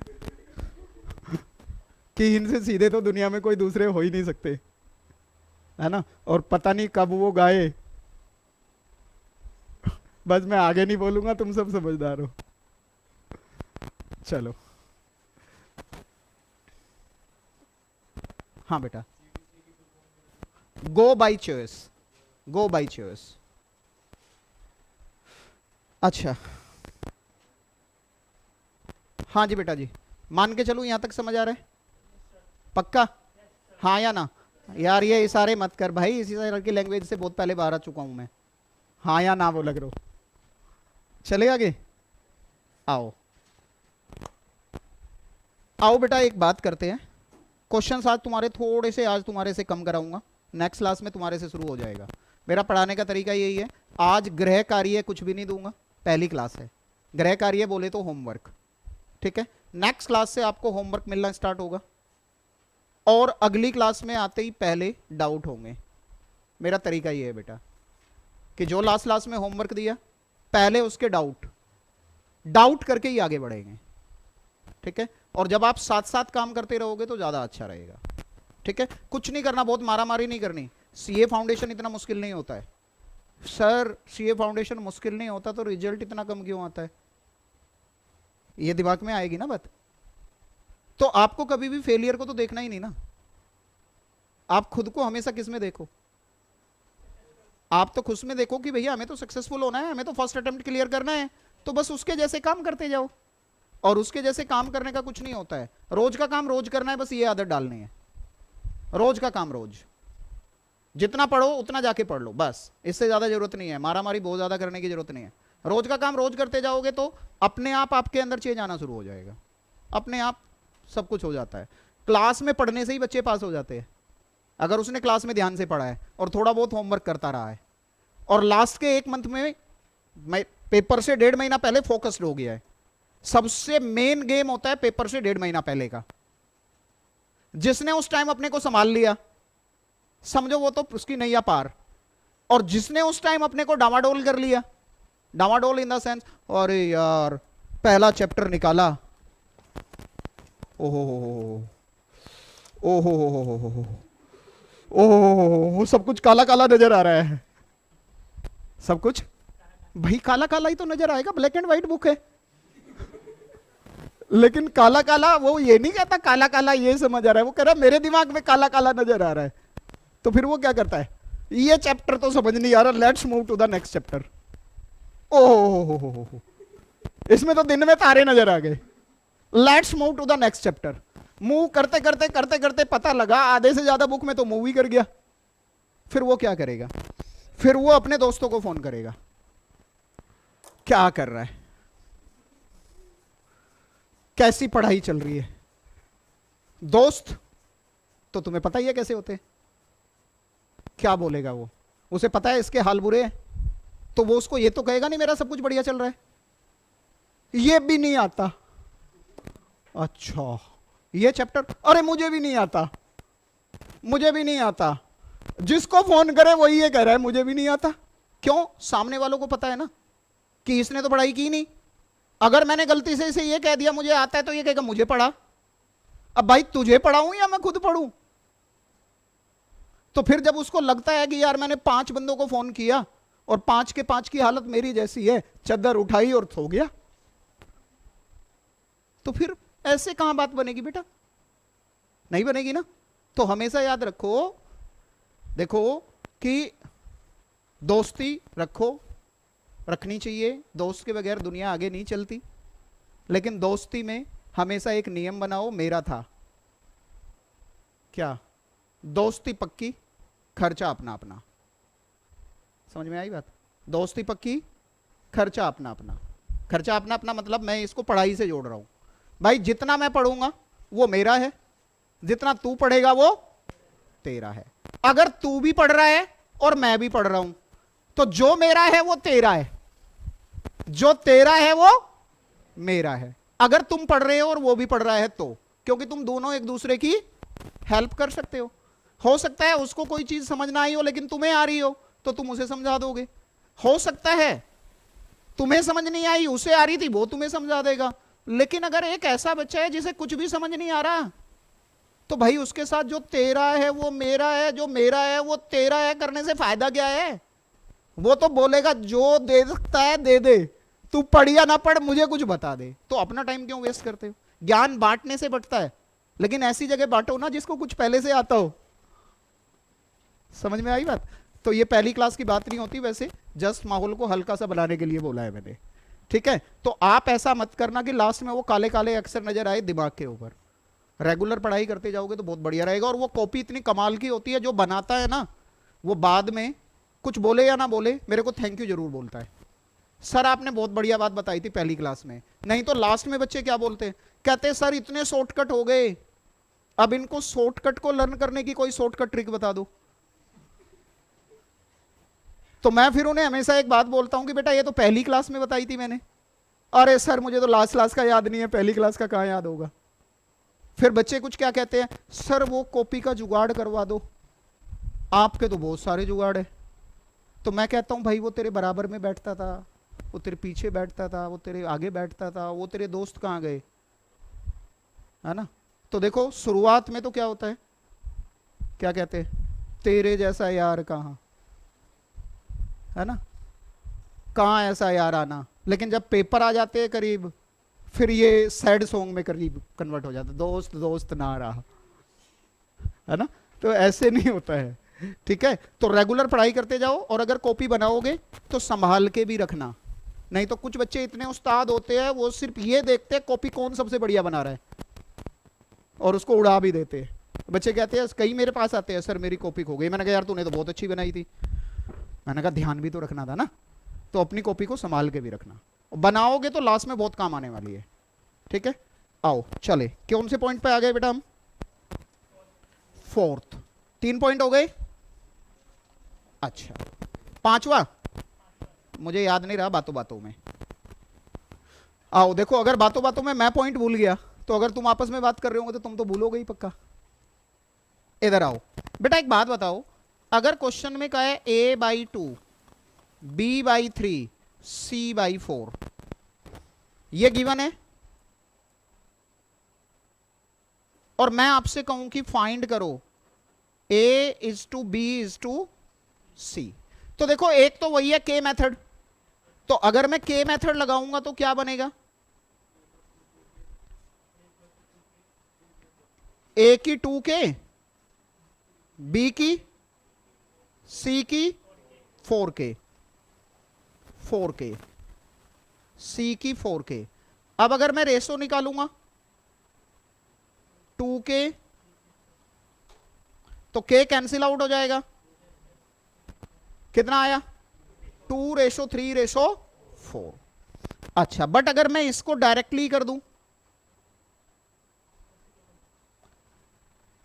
यार देखो a/2 का मतलब 1/2 इंटू ए है, b/3 का मतलब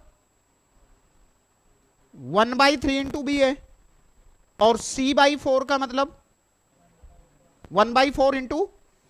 तो मेरे प्यारे बच्चों, अगर मैं यहां से a/b/c करूं और आपको देखो तो यहां a के साथ कौन मल्टीप्लाई हो रहा है, और मैंने तो बोला था रेसिप्रोकल करना है, तो 1/2 का रेसिप्रोकल क्या होगा? 2। यहां कौन हो रहा है? 1/3 का रेसिप्रोकल क्या होगा? यहां कौन मल्टीप्लाई हो रहा है? इसका रेसिप्रोकल क्या होगा? तो 2:3:4।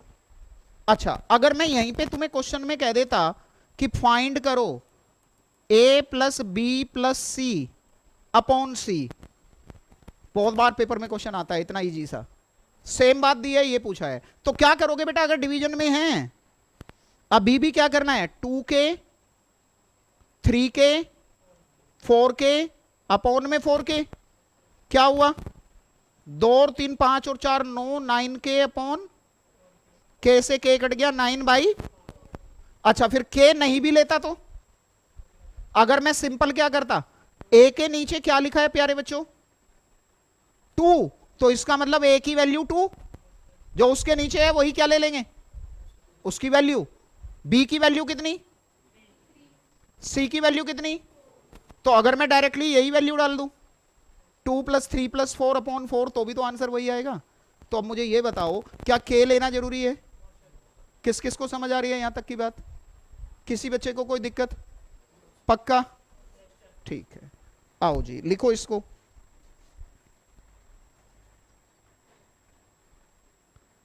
यहीं से लिखना था ना, हाँ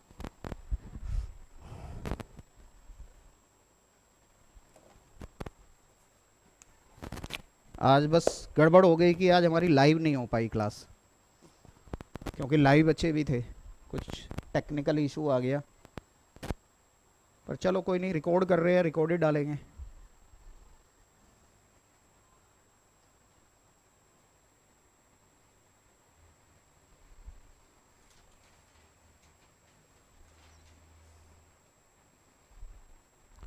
अच्छा आज वैसे पहले से जो तुम्हें बताया गया होगा शेड्यूल्ड क्लास इकोनॉमिक्स की बताई गई होगी ना, पता था।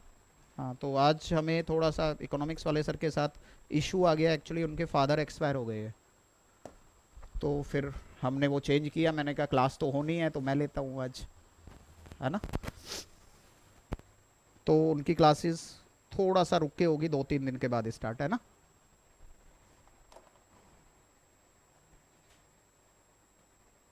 कहाँ तक लिख लिया बच्चों,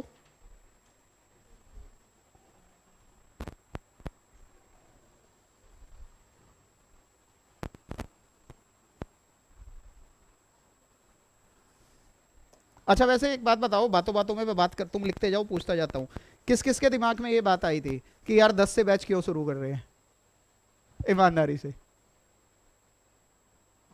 ठीक है, मेरे दिमाग में भी बात आई थी कि यार नहीं बच्चों के साथ ऐसा नहीं करना चाहिए, है ना। लेकिन फिर दिमाग में बात आई कि यार जितना लेट शुरू करेंगे उतना ही फिर बच्चों को नुकसान होगा, तो इस वजह से हमने फिर किया शुरू मन मार के, लेकिन मन से बाहर तक ही था वो कि नहीं करना चाहिए था, अंदर आके वही फोकस है। तो अभी भी आप मन में ऐसी चीज कोई भी मत रखना कि यार 10 से क्यों शुरू हुआ, आप बोलो जो हो गया बढ़िया, तो क्योंकि खुश हो रहे के काम करते हैं ना तो अच्छा होता है। नहीं अब मेरे को ही अगर भाई घर वाले, इनफैक्ट घर वाली अगर रोज बोले उठो और क्लास में जाओ तो रोज झगड़ा होगा ना, तो मैं अपने मन से आता हूं, बल्कि वो कभी कभी कहते हैं छुट्टी भी कर लिया करो, मैं कहता हूं भाई छुट्टी तो करनी नहीं, अब 23-24 साल के बाद भी अगर तुम नहीं समझ पाए कि ये बंदा छुट्टी नहीं करता तो फिर तो कहना गलत ही है।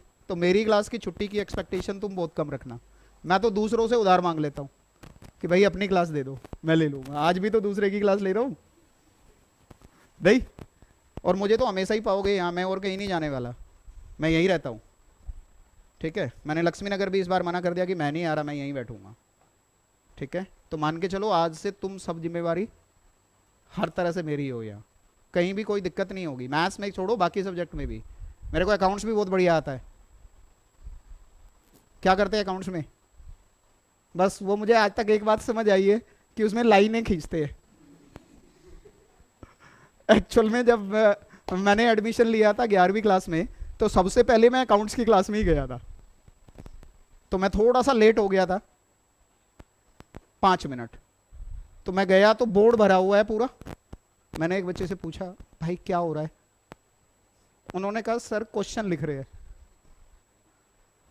मैंने कहा अच्छा क्वेश्चन लिख रहे हैं, कहते हाँ, तो मैंने कहा खत्म नहीं, खत्म कब होगा, कहते तो सर जाने। अब उसके बाद क्वेश्चन खत्म हुआ, मैंने कहा भाई क्वेश्चन इतना बड़ा है तो इसका सॉल्यूशन कितना बड़ा होगा, है ना। तो मैंने कहा मेरे मतलब का नहीं है ये, तो अकाउंट्स के बारे में मैं इतना ही जानता हूँ बस। फिर हमारे यहाँ साइंस में, मैथ्स में और बायो में चॉइस होती थी, फिर वो बायो वाले सर मेरे फादर के फ्रेंड थे, तो उन्होंने उनको बोला था कि इसकी बायो बहुत अच्छी है, बायो दिलवाना, अकाउंट्स में तो मैं अपने मन से गया था, अब बायो में चला गया, वो पता नहीं क्या पढ़ा रहे थे उन्होंने, साइंटिफिक नेम पढ़ा रहे थे, इतना बड़ा साइंटिफिक नेम बताया, मैंने कहा भाई इतना बड़ा साइंटिफिक नेम कौन याद करेगा, बायो भी कैंसिल। फिर मैं गया मैथ्स में, वाह वाह वाह वाह, मजा आ गया भाई, सर पढ़ा रहे हैं साइन कोस टेन, मैंने कहा ये मेरे मतलब का है, तो तब मैंने मैथ्स पढ़ा था, है ना। यानी कि चॉइस कोई मैथ्स नहीं थी, बाकी सब जगह मैंने भी टक्कर मारी थी, गया था एक दो जगह पे, लेकिन बाद में मुझे क्या समझ आया कि मैथ्स ही मेरे मतलब का है। चले आगे, अब आओ बेटा, अब आ जाओ, हम इस चैप्टर के, मैं हमेशा एक बात बोलता हूं, हर एक चैप्टर की, हर एक टॉपिक की एक आत्मा होती है।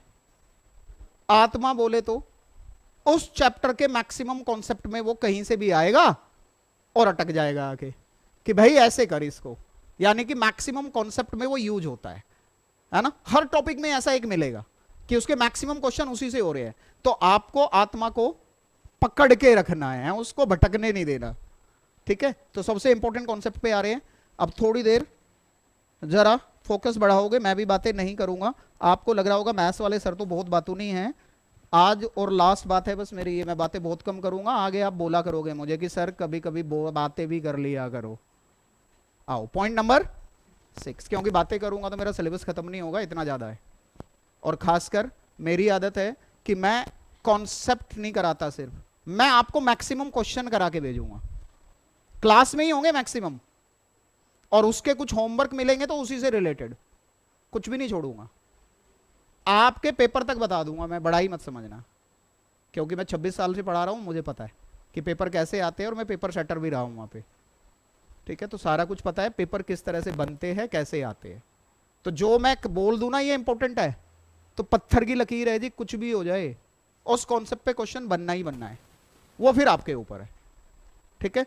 और मोस्टली मान के चलना 40%, 40 to 50% क्वेश्चन ऐसे होंगे जिनके आंसर ही रटे होंगे, पेन ही नीचे नहीं रखोगे, बोलोगे इसका तो आंसर ही है, करो आगे बढ़ जाओ, ठीक है। चले आगे, मतलब ये मैथ्स ऐसा सब्जेक्ट बन जाएगा आपका, इससे ना जैसे मुझे प्यार हुआ था ना मैथ्स से, वैसे तुम्हें मैथ्स से प्यार हो जाएगा, ये बात पक्की जरूर है। आज चाहे कुछ भी है, लेकिन इस सब्जेक्ट से प्यार हो जाएगा जब तुम ये सब्जेक्ट पढ़ चुके होंगे यहां। लेकिन उसके लिए सिर्फ एक ही काम करना पड़ेगा, क्या भाई, प्यार करने वालों से पूछो ये बात, तो मैथ्स से प्यार करना है तो थोड़ा सा ना वही चीजें आपको अपने अंदर लानी पड़ेगी फिर, है ना। सांझ सवेरे हो दोपहर हो, सिर्फ मैथ्स का एम नजर आना चाहिए, तो अपने आप प्यार हो जाएगा भाई। चले आगे, आओ सबसे इंपॉर्टेंट पॉइंट है बेटा, थोड़ी देर समझोगे, ठीक है। आओ, मुझे कहा if A ratio B,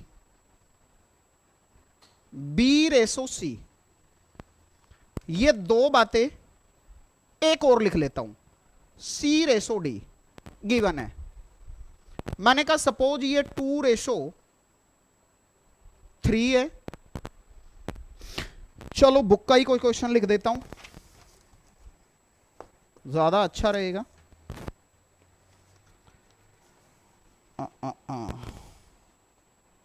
page number 2 पे बुक का भी श्री गणेश कर लेते हैं, क्वेश्चन नंबर 6 है एमसीक्यू का, बुक नहीं है कोई बात नहीं। बी रेशो सी है 4:5, सी रेशो डी है 6:7। मुझे कहा जी फाइंड करो ए रेशो बी रेशो सी रेशो डी, ये इसका ए पॉइंट है। अब बेटा इसमें एक खास बात है, जब भी ऐसा क्वेश्चन आएगा सभी बच्चे एक बार ध्यान से समझेंगे, मोस्ट इंपॉर्टेंट पॉइंट है, बहुत ही इंपॉर्टेंट पॉइंट है जी। एक खास बात बता देंगी कि लेफ्ट साइड पे ये चेन जरूर बन रही होगी, यानी कि जो पहले का कॉन्सिक्वेंट है वो दूसरे का एंटीसीडेंट होगा, और जो दूसरे का कॉन्सिक्वेंट है तीसरे का एंटीसीडेंट होगा। राइट साइड नहीं बनेगी चेन, राइट साइड भी वही चेन बनी होती तो फिर कुछ करना ही नहीं था, उसी ऑर्डर में लिख दूंगा। राइट देखो अलग अलग है ना, यहां 3 है, यहां 5 है, यहां, तो ऐसे क्वेश्चंस क्या अकाउंट्स में किए थे तुमने? नहीं किए। आओ अब इसका मैं मेथड 1 बता रहा हूं, सारे बच्चे समझेंगे, और अभी लिखेगा कोई नहीं, सिर्फ समझेगा। बेटा मैं एक काम कर रहा हूं, मैं लिख रहा हूं इसको N1D1 N2D2 N3D3। N1 बोले तो पहले का न्यूमरेटर, D1 बोले तो पहले का डिनोमिनेटर, N2 बोले तो दूसरे का न्यूमरेटर, D2 बोले तो दूसरे का डिनोमिनेटर।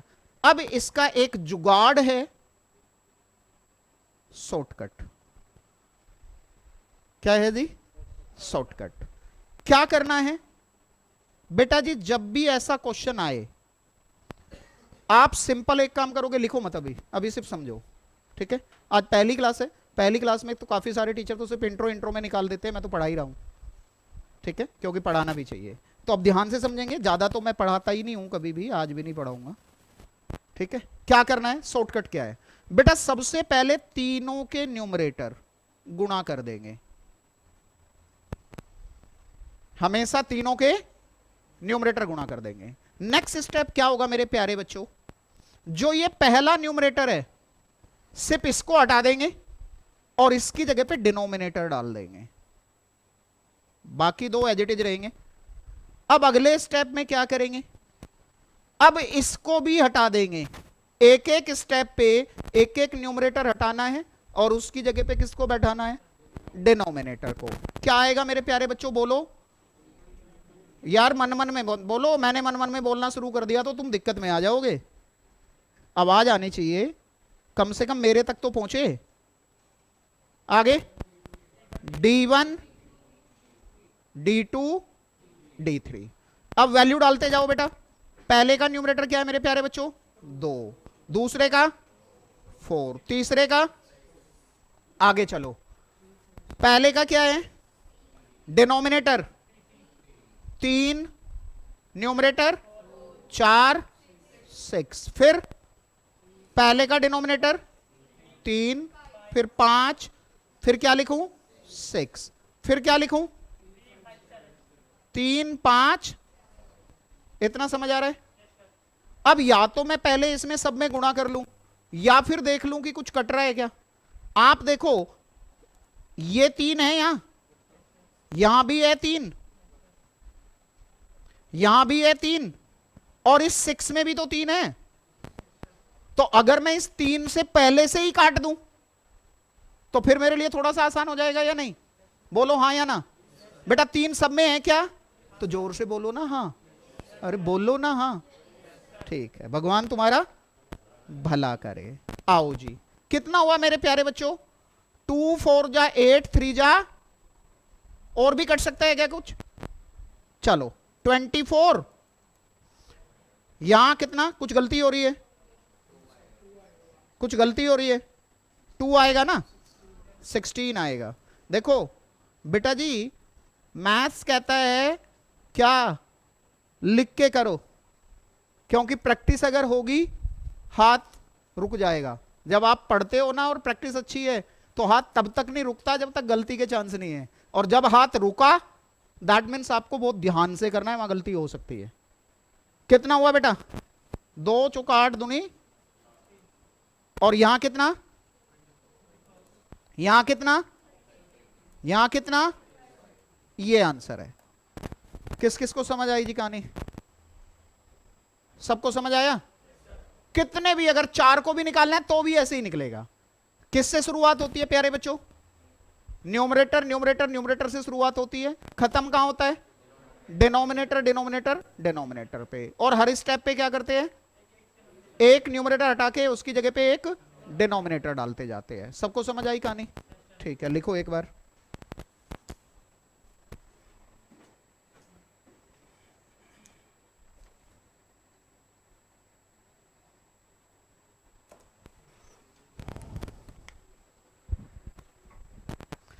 नाम पता है आप सबको मेरा? चलो यार, तुम्हें तो पता है, नहीं तो नॉर्मली मैथ्स वाले सर होते हैं। अच्छा, बुक पे लिखा है, ठीक है।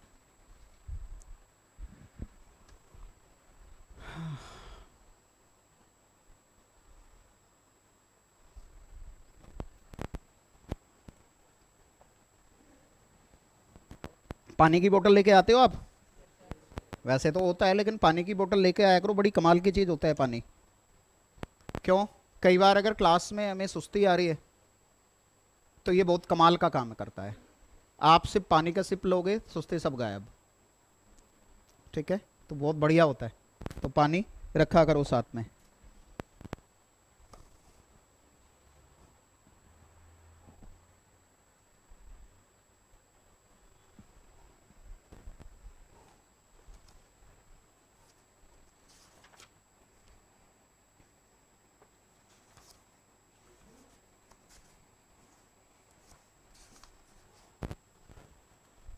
तो एक मेथड तो हमने आपको कौन सा बताया बेटा? न्यूमरेटर न्यूमरेटर न्यूमरेटर वाला, है ना? और एक बार मैं और पूछूंगा, प्लीज किस किस को समझ आ गया? Raise your hand. ठीक है, सबको समझ आ रहा है? ठीक है, आओ अब एक अपना दूसरा नोट कर लोगे तो बताना, दूसरा मेथड करेंगे। और बेटा नेक्स्ट क्लास से पहले पहले आपके पास गणना यंत्र होना चाहिए। गणना यंत्र समझते हो? कैलकुलेटर। कैलकुलेटर कौन सा बताया है? Casio MJ12D। Casio MJ12D।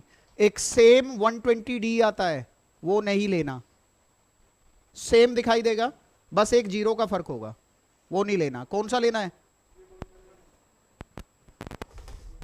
ऊपर लिखा है 12 ही है, वही है 12 है, लिखा होता है ऊपर MJ12D। चलो बेटा यहां तक हुआ। अच्छा एक बात और याद रखना, कभी भी किसी बच्चे को लगे कि सर की स्पीड थोड़ी सी ज्यादा हो रही है तो आप सिर्फ बस ऐसे इशारा कर दोगे तो स्पीड डाउन हो जाएगी मेरी, क्योंकि कई बार फ्लो में स्पीड ज्यादा हो जाती है। लेकिन हमें किसी ओलंपिक की रेस में नहीं दौड़ना है। स्पीड वो चाहिए जो मुझे भी कंफर्टेबल और सबसे ज्यादा आप कंफर्टेबल हो। बहुत ज्यादा कम होती है तो बच्चों को नींद आने लगती है, बहुत ज्यादा होती है तो बाउंसर लगने लगते हैं। तो इसलिए स्पीड हमें एक दो क्लास के बाद आपका सारा कुछ पता लग जाएगा, अपने आप एडजस्ट हो जाएगी, तुम्हें कहने की जरूरत नहीं पड़ेगी, क्योंकि 2 क्लास तो हमें जज करने में लगेगा ही लगेगा। ठीक है, चले आगे। आओ जी, अब अपना दूसरा मेथड पकड़ते हैं बेटा इसी का।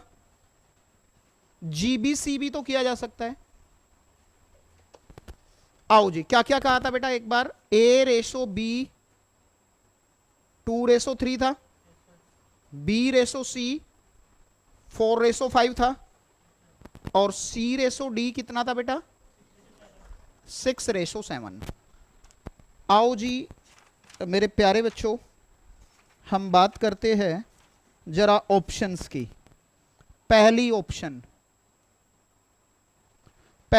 क्या है मेरे प्यारे बच्चों? 16 is to 22 is to 30 is to 35। दूसरी option 16 is to 24 is to 15 is to 35। तीसरी option 16 is to 24 is to 30 is to 35। Last option 18 is to 24 is to 30 is to 35। आओ मेरे प्यारे बच्चों, GBC से कैसे करना है सभी जरा ध्यान से देखेंगे। एक बात बताओ मेरे प्यारे प्यारे बच्चों, अगर A/B का रेशो 2:3 है तो भाई फाइनल आंसर में भी तो 2:3 बनेगा। नंबर ही तो चेंज होंगे बस, लेकिन बेसिक रेशो थोड़ा चेंज कर सकता हूं मैं। अगर A और B का रेशो 2:3 है तो वे नंबर तो चेंज हो जाएंगे, लेकिन फाइनल आंसर में रेशो थोड़ा चेंज होना चाहिए। होना चाहिए क्या? कौन कौन कहता है नहीं होना चाहिए? ठीक है, मैं भी कहता हूं नहीं होना चाहिए। रेशो कैसा होना चाहिए? बिल्कुल वही होना चाहिए जो स्टार्टिंग में है। तो आओ, और B और C का कितना होना चाहिए वहां भी, और C और D का कितना होना चाहिए? बस नंबर चेंज हो जाएंगे लेकिन रेशो नेवर चेंज। तो मैं चेक करता हूं A से, और मैं अभी A/B को मान के चल रहा हूं, मैं सिप को नहीं चेक कर रहा, मैं किसको कर रहा हूं? तो मुझे बताओ मेरे प्यारे बच्चों, क्या यहां 2:3 का रेशो है? नहीं है, तो कांटा मारो, ये आंसर नहीं है, ये आंसर नहीं है। आओ जी, यहां क्या 2:3 है?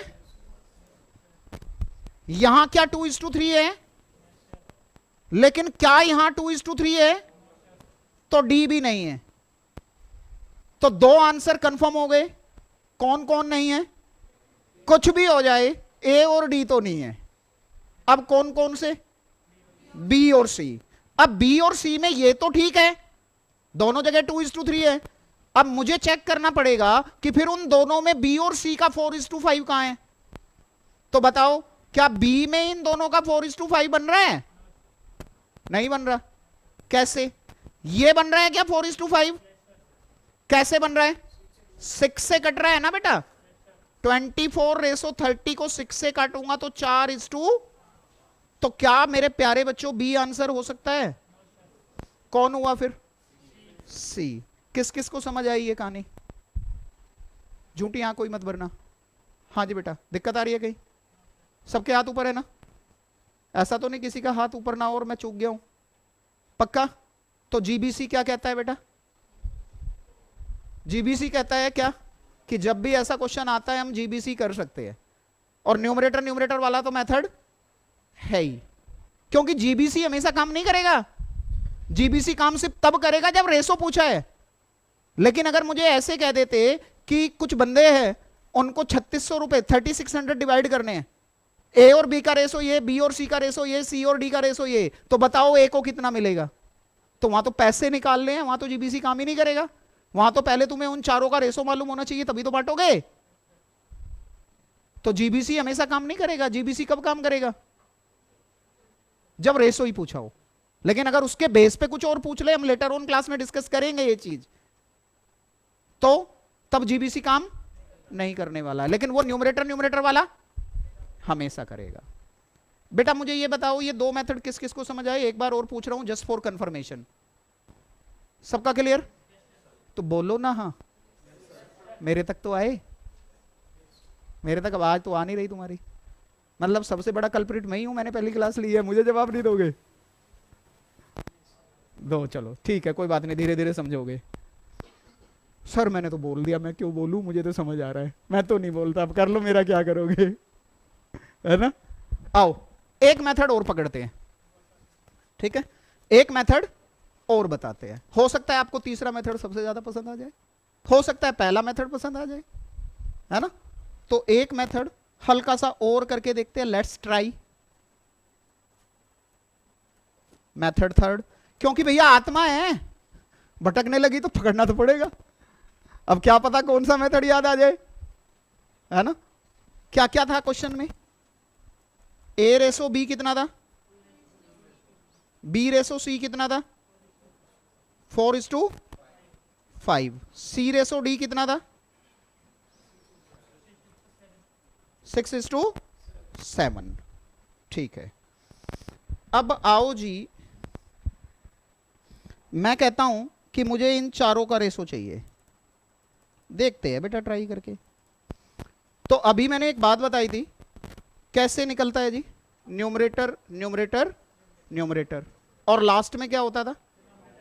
डिनोमिनेटर डिनोमिनेटर डिनोमिनेटर, है ना? तो अगर मैं लास्ट में तीनों के डिनोमिनेटर मल्टीप्लाई करके देख लूं तो कितना आ रहा है बेटा? 105।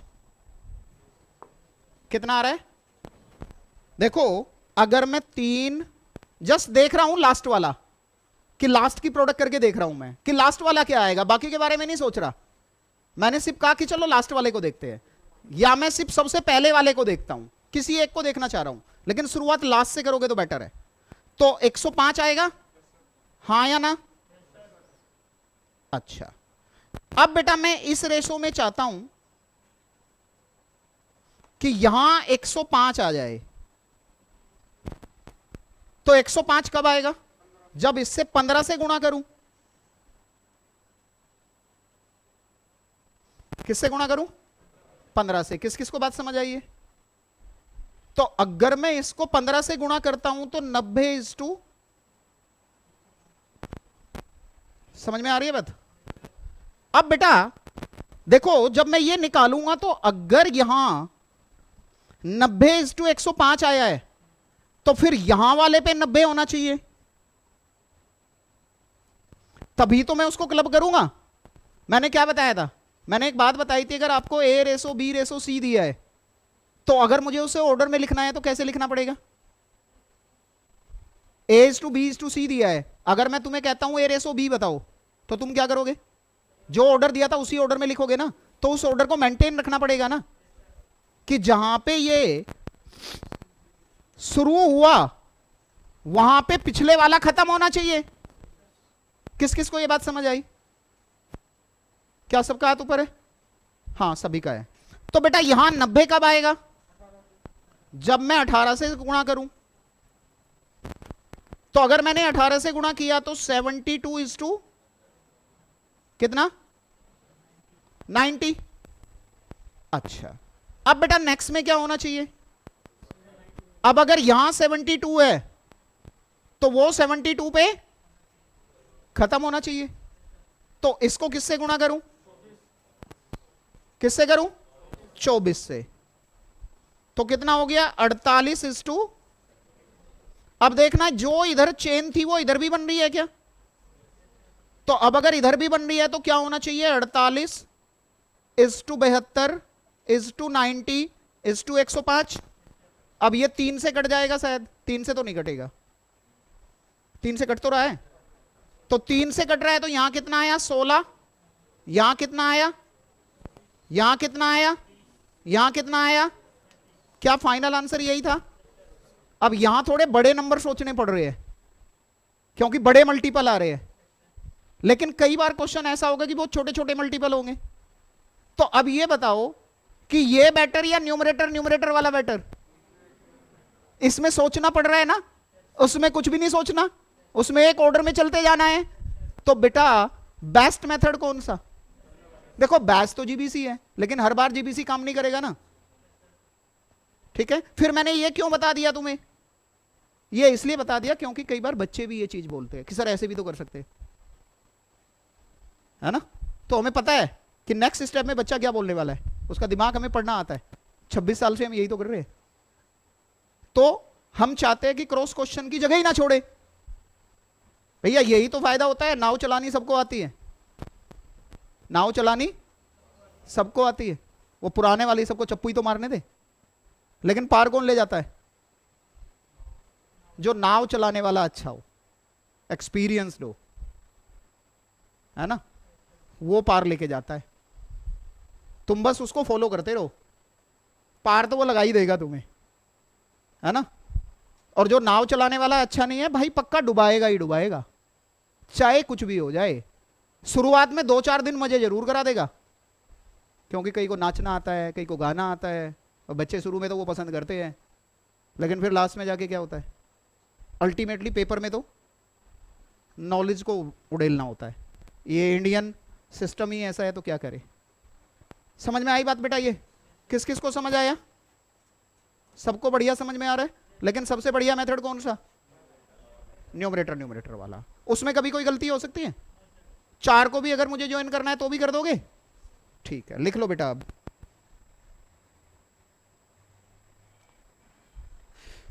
चलो, बस मैं आपको और 15 मिनट में छोड़ दूंगा, 15 मिनट और पढ़ाऊंगा। हालांकि मैंने सर को बोला था मैं 9:45 तक छोड़ दूंगा, अकाउंट्स की है, बट क्योंकि लेट क्लास स्टार्ट हुई थी तो कनेक्टेड टॉपिक एक और कराना है, छोटा सा। ठीक है, ज़्यादा परेशान मत हो, छुट्टी होने वाली है। ब्रेक मिलेगा तुम्हें बढ़िया वाला। कहाँ तक लिख लिया बेटा? देखते हैं, टाइमिंग 1-2 दिन के एडजस्ट करने की सोचेंगे कुछ। वैसे ये टाइम ऐसा है कि जितने जल्दी आ जाओगे भीड़ भाड़ कम मिलती है, और फिर जाओगे भी जल्दी। मतलब देखो, सोने वाले टाइम को पढ़ाई में लगा दो तो बढ़िया है, लेकिन सारा नहीं लगाना। अच्छा,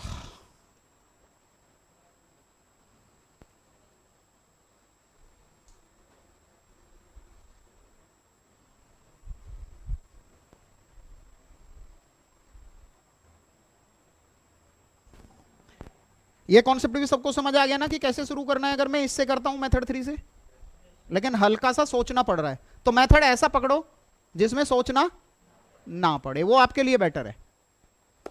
क्योंकि सोचने में तो कई बार एकदम से स्ट्रक हो जाएगा, कई बार होगा ही नहीं। ठीक है,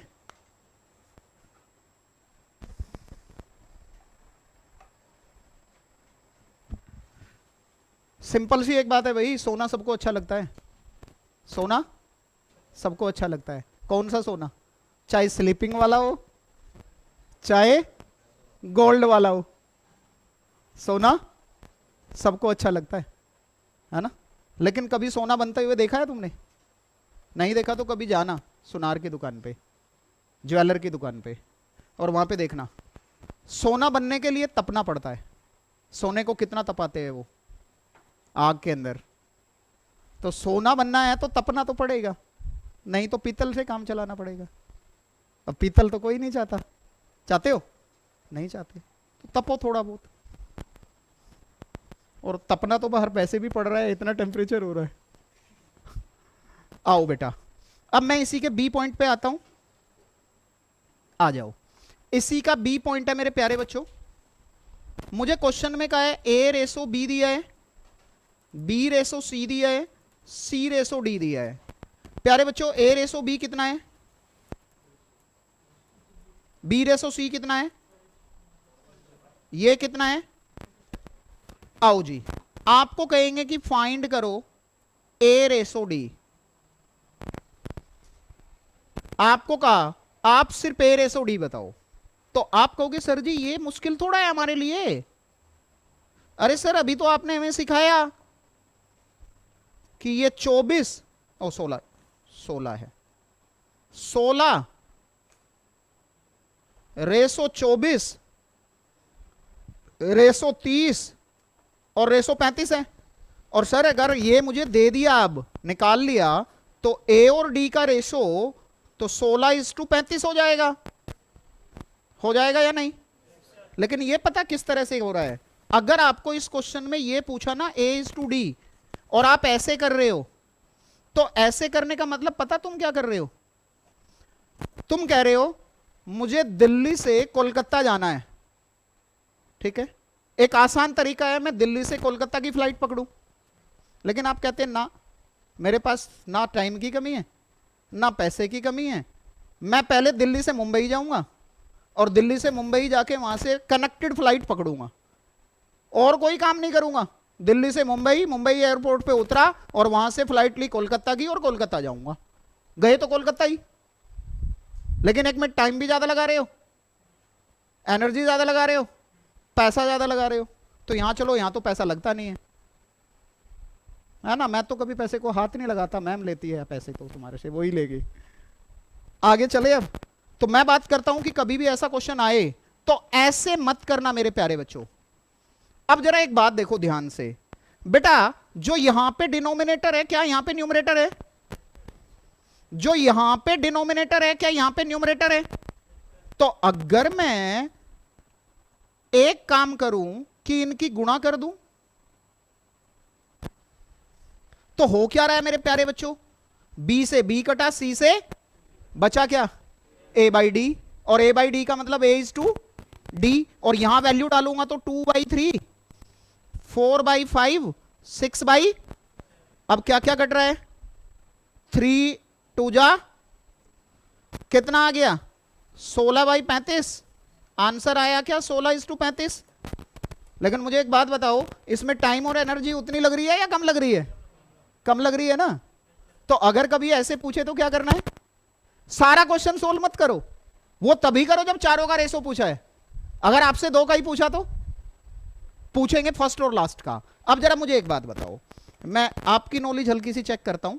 सेम क्वेश्चन है, लेकिन उसने मेरे से ए और डी का ना पूछ के उसने मुझे कहा किसका बताओ?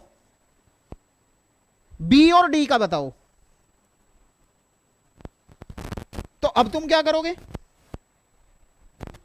अब तुम इन दो को गुणा कर दो ना मेरे प्यारे बच्चों, बस पहले को भूल जाओ, क्योंकि बी और डी का तो यहां से निकल जाएगा। निकल जाएगा या नहीं? हाँ या ना? तो मुझे क्या करना चाहिए बेटा? B/C इंटू C/, तो B/C की वैल्यू कितनी है?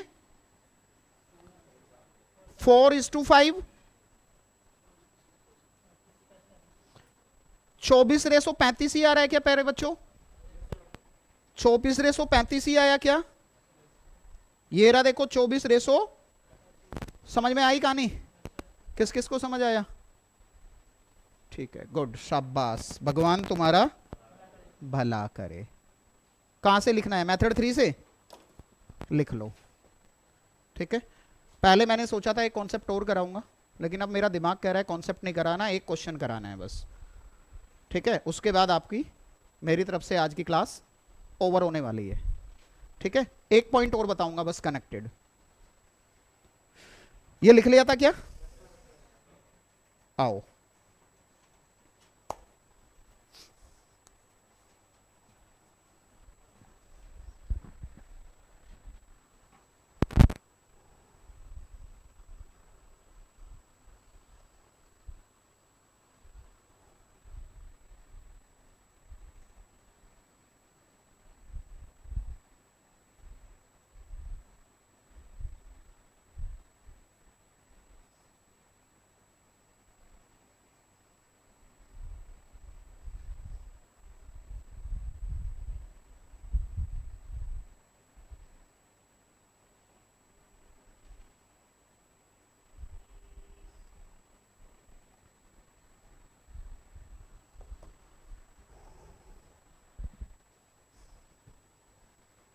बढ़ाए आगे।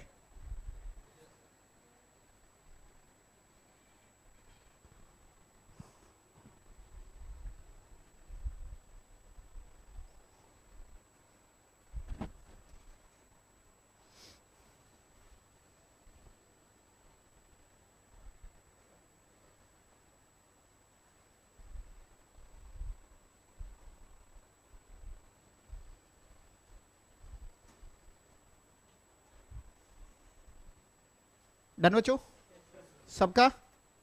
आओ, हम आ गए जी आज की अंतिम पॉइंट पे, है ना? अरे वाह सर, क्या बात बोली है आपने, मजा आ गया, क्लास खत्म होने वाली है। आ जाओ, एक बेटा हम करेंगे एमसीक्यू का 36 नंबर क्वेश्चन, पेज नंबर 5 पे। पेज नंबर 5, एमसीक्यू का 36। आपको क्या कह रहे हैं?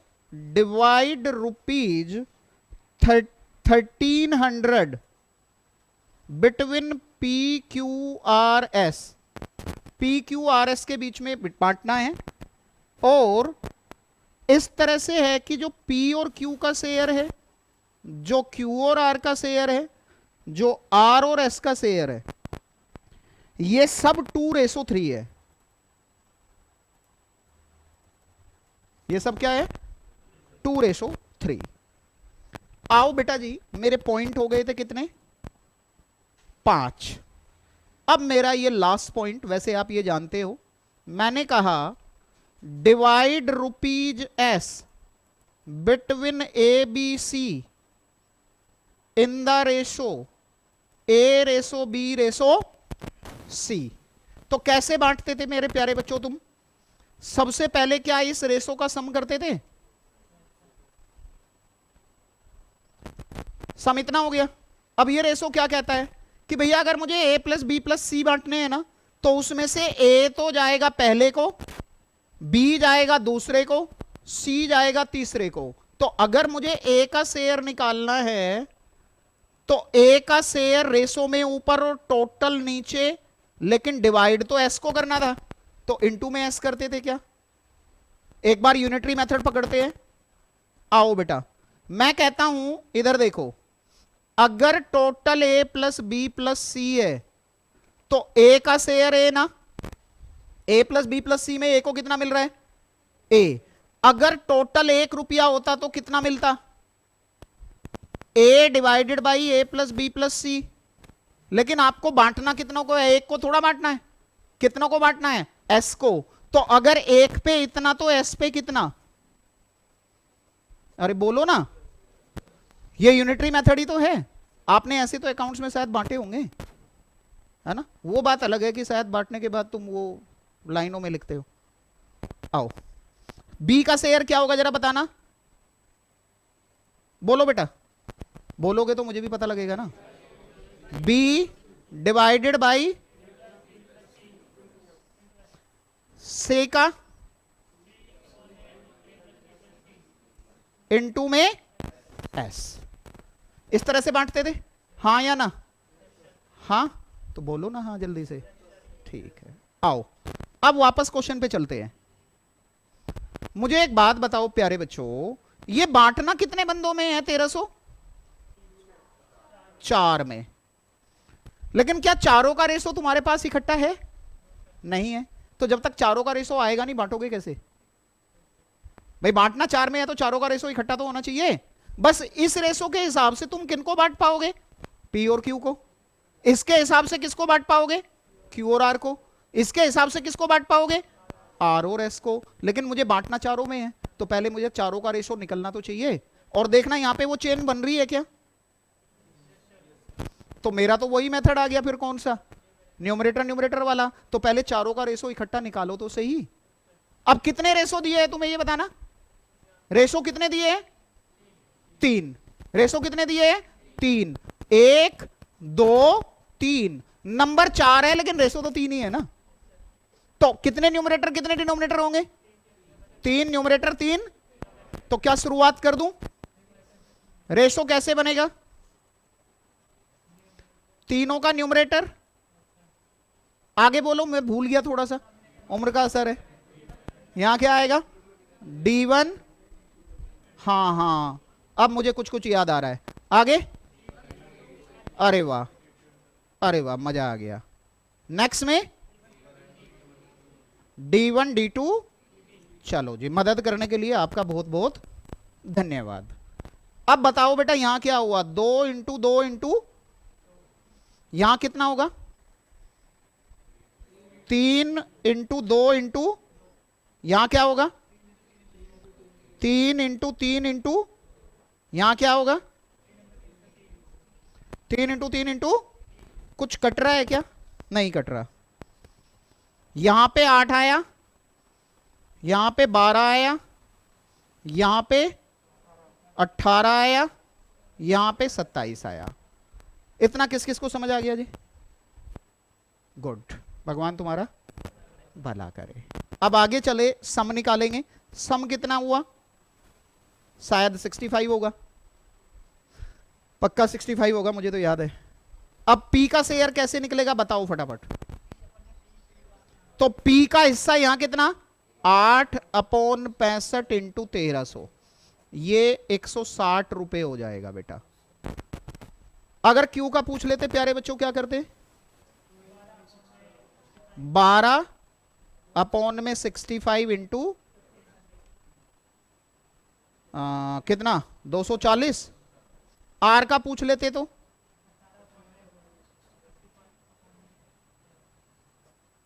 360, और अगर एस का पूछ लेते 540। समझ में आई बात? तो अगर ऐसे रेशो उन्होंने अलग अलग दिए हैं लेकिन बांटना सब में है, तो सबसे पहले क्या करना पड़ेगा प्यारे बच्चों? सबका रेशो इकट्ठा निकालना पड़ेगा। और सबका रेशो इकट्ठा निकालने का तरीका वही numerator numerator numerator denominator denominator वाला खेल। सबको समझ आई बात? किस किस को समझ आ गया? ठीक है, गुड। लिख लो एक बार, बस इसके बाद हम क्लास ओवर करेंगे। जैसे ही आप बोलोगे डन तो हम भी बोलेंगे डन। और आज जैसे मैंने बोला था कि गृह कार्य है या नहीं है, आज गृह कार्य कुछ भी नहीं है। मैं सिर्फ अपनी तरफ से क्या बोलूंगा? मैं बोलूंगा जस्ट इसको पढ़ के आना, जितना पढ़ाया उतना ही एक बार देख के आना है, ठीक है? और आज से एक बात याद रखना, अगर कोई भी बच्चे के मन में मैथ्स के प्रति दुर्भावना है तो कहते हैं बच्चे सर मैथ्स के प्रति हमारी दुर्भावना नहीं है, हम तो पढ़ना चाहते हैं लेकिन मैथ्स ही हमें नहीं पढ़ने देता, वो डराता है। क्या करता है? मैथ्स डराता है। तो आज से डरना मना है, डरना मना है। और अगर फिर भी डर लगे तो आपने सुना है ना बेटा, भूत पिशाच निकट नहीं आवे, महावीर जब नाम सुनावे। है ना, सुना है ना। तो कभी डर लगे ना तो बस Kuldeep sir Kuldeep sir Kuldeep sir कहना, और फिर हम देखते हैं फिर डर कैसे लगता है मैथ्स से, है ना। अगर वो डराएगा तो फिर हम उसकी गर्दन पकड़ना तुम्हें बता देंगे कि मैथ्स की गर्दन कैसे पकड़ी जाती है कि उसको सांसी ना आए। समझ में आई बात। डरने वाले को दो चांटे दुनिया ज्यादा मारती है, मारती है या नहीं। तो इसलिए डरना तो है ही नहीं, ठीक है। और जब तक आप पढ़ रहे हो मैथ्स और हम पढ़ाएंगे तो डरोगे तो तुम हो ही नहीं, है ना। बात समझ में आ गई। बेटा ये तो मैं हमेशा बोलता हूं कि पेपर बनाने से पहले उन्हें सोचना पड़ता है पेपर कैसा बनाए। लास्ट 2-3 अटेम्प्ट में गड़बड़ की है उन्होंने कि थोड़े से ऐसे क्वेश्चन दे दिए लेंदी, बच्चा कहता है मर गए पता नहीं पेपर कहाँ से आ गया। अरे मैंने कहा भाई ध्यान से पढ़ा करो, पेपर तो वो कुछ भी बना सकते हैं, है ना। तो कुछ भी बना सकते हैं तो आपको कुछ भी से मतलब क्या है, कॉन्सेप्ट से बाहर से थोड़ा आएगा। अब तालिबानी से तो बनवाएंगे नहीं पेपर, बनेगा तो यहीं से।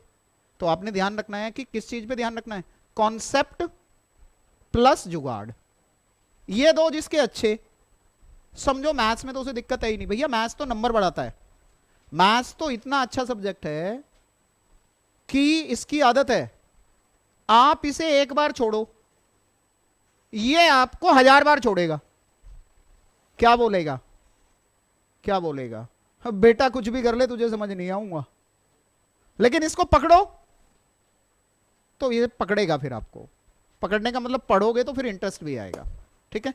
ओके, तो आई थिंक हमें क्लास खत्म कर देनी चाहिए। मन तो कभी भी नहीं होता क्लास खत्म करने का, ना पढ़ने का, लेकिन करना तो पड़ता ही है। सर आ चुके होंगे, थैंक यू सो मच। पहली क्लास आपके साथ अच्छी रही, होप ये जर्नी बहुत अच्छी चलने वाली है हमारी। और ये पार्टनरशिप है, हमेशा याद रखना। एक भी पार्टनर बेईमान तो क्या बिजनेस चलता है? नहीं चलता। बिजनेस सिर्फ दो ही तरीके से चलता है, या तो दोनों 100% ईमानदार हो या दोनों 100% बेईमान हो। दोनों बेईमान होंगे तो भी बेईमानी पकड़ लेते हैं एक दूसरे की। बिजनेस कब बंद होता है? जब एक तो ईमानदारी से काम कर रहा है और एक बेईमानी से कर रहा है। तो आप और हम पार्टनर ही तो है यार, तो ये पार्टनरशिप चलानी है ना हमें। तो ये पार्टनरशिप कैसे चलेगी? जब दोनों कैसे हो, बेईमानी वाली बात छोड़ दो, वो हमारे मतलब का नहीं है। हमारा मतलब का क्या है? ईमानदारी। और कौन से ईमानदारी? मेरी तरफ से भी ईमानदारी और तुम्हारी तरफ से भी, तो अपने आप चलेगा। कहीं समझ ना आए तो हम बैठे हैं ना यार, और मैं तो यहीं बैठा रहता हूं, चिंता मत करना। मैं जाऊंगा भी तो 1-2 घंटे के लिए जाता हूं, तो मेरे को तो कभी भी पकड़ सकते हो यहां आके, ठीक है। Okay, all the best, thank you. Over कर दे क्लास। और अच्छा लगा आप सब पहली क्लास में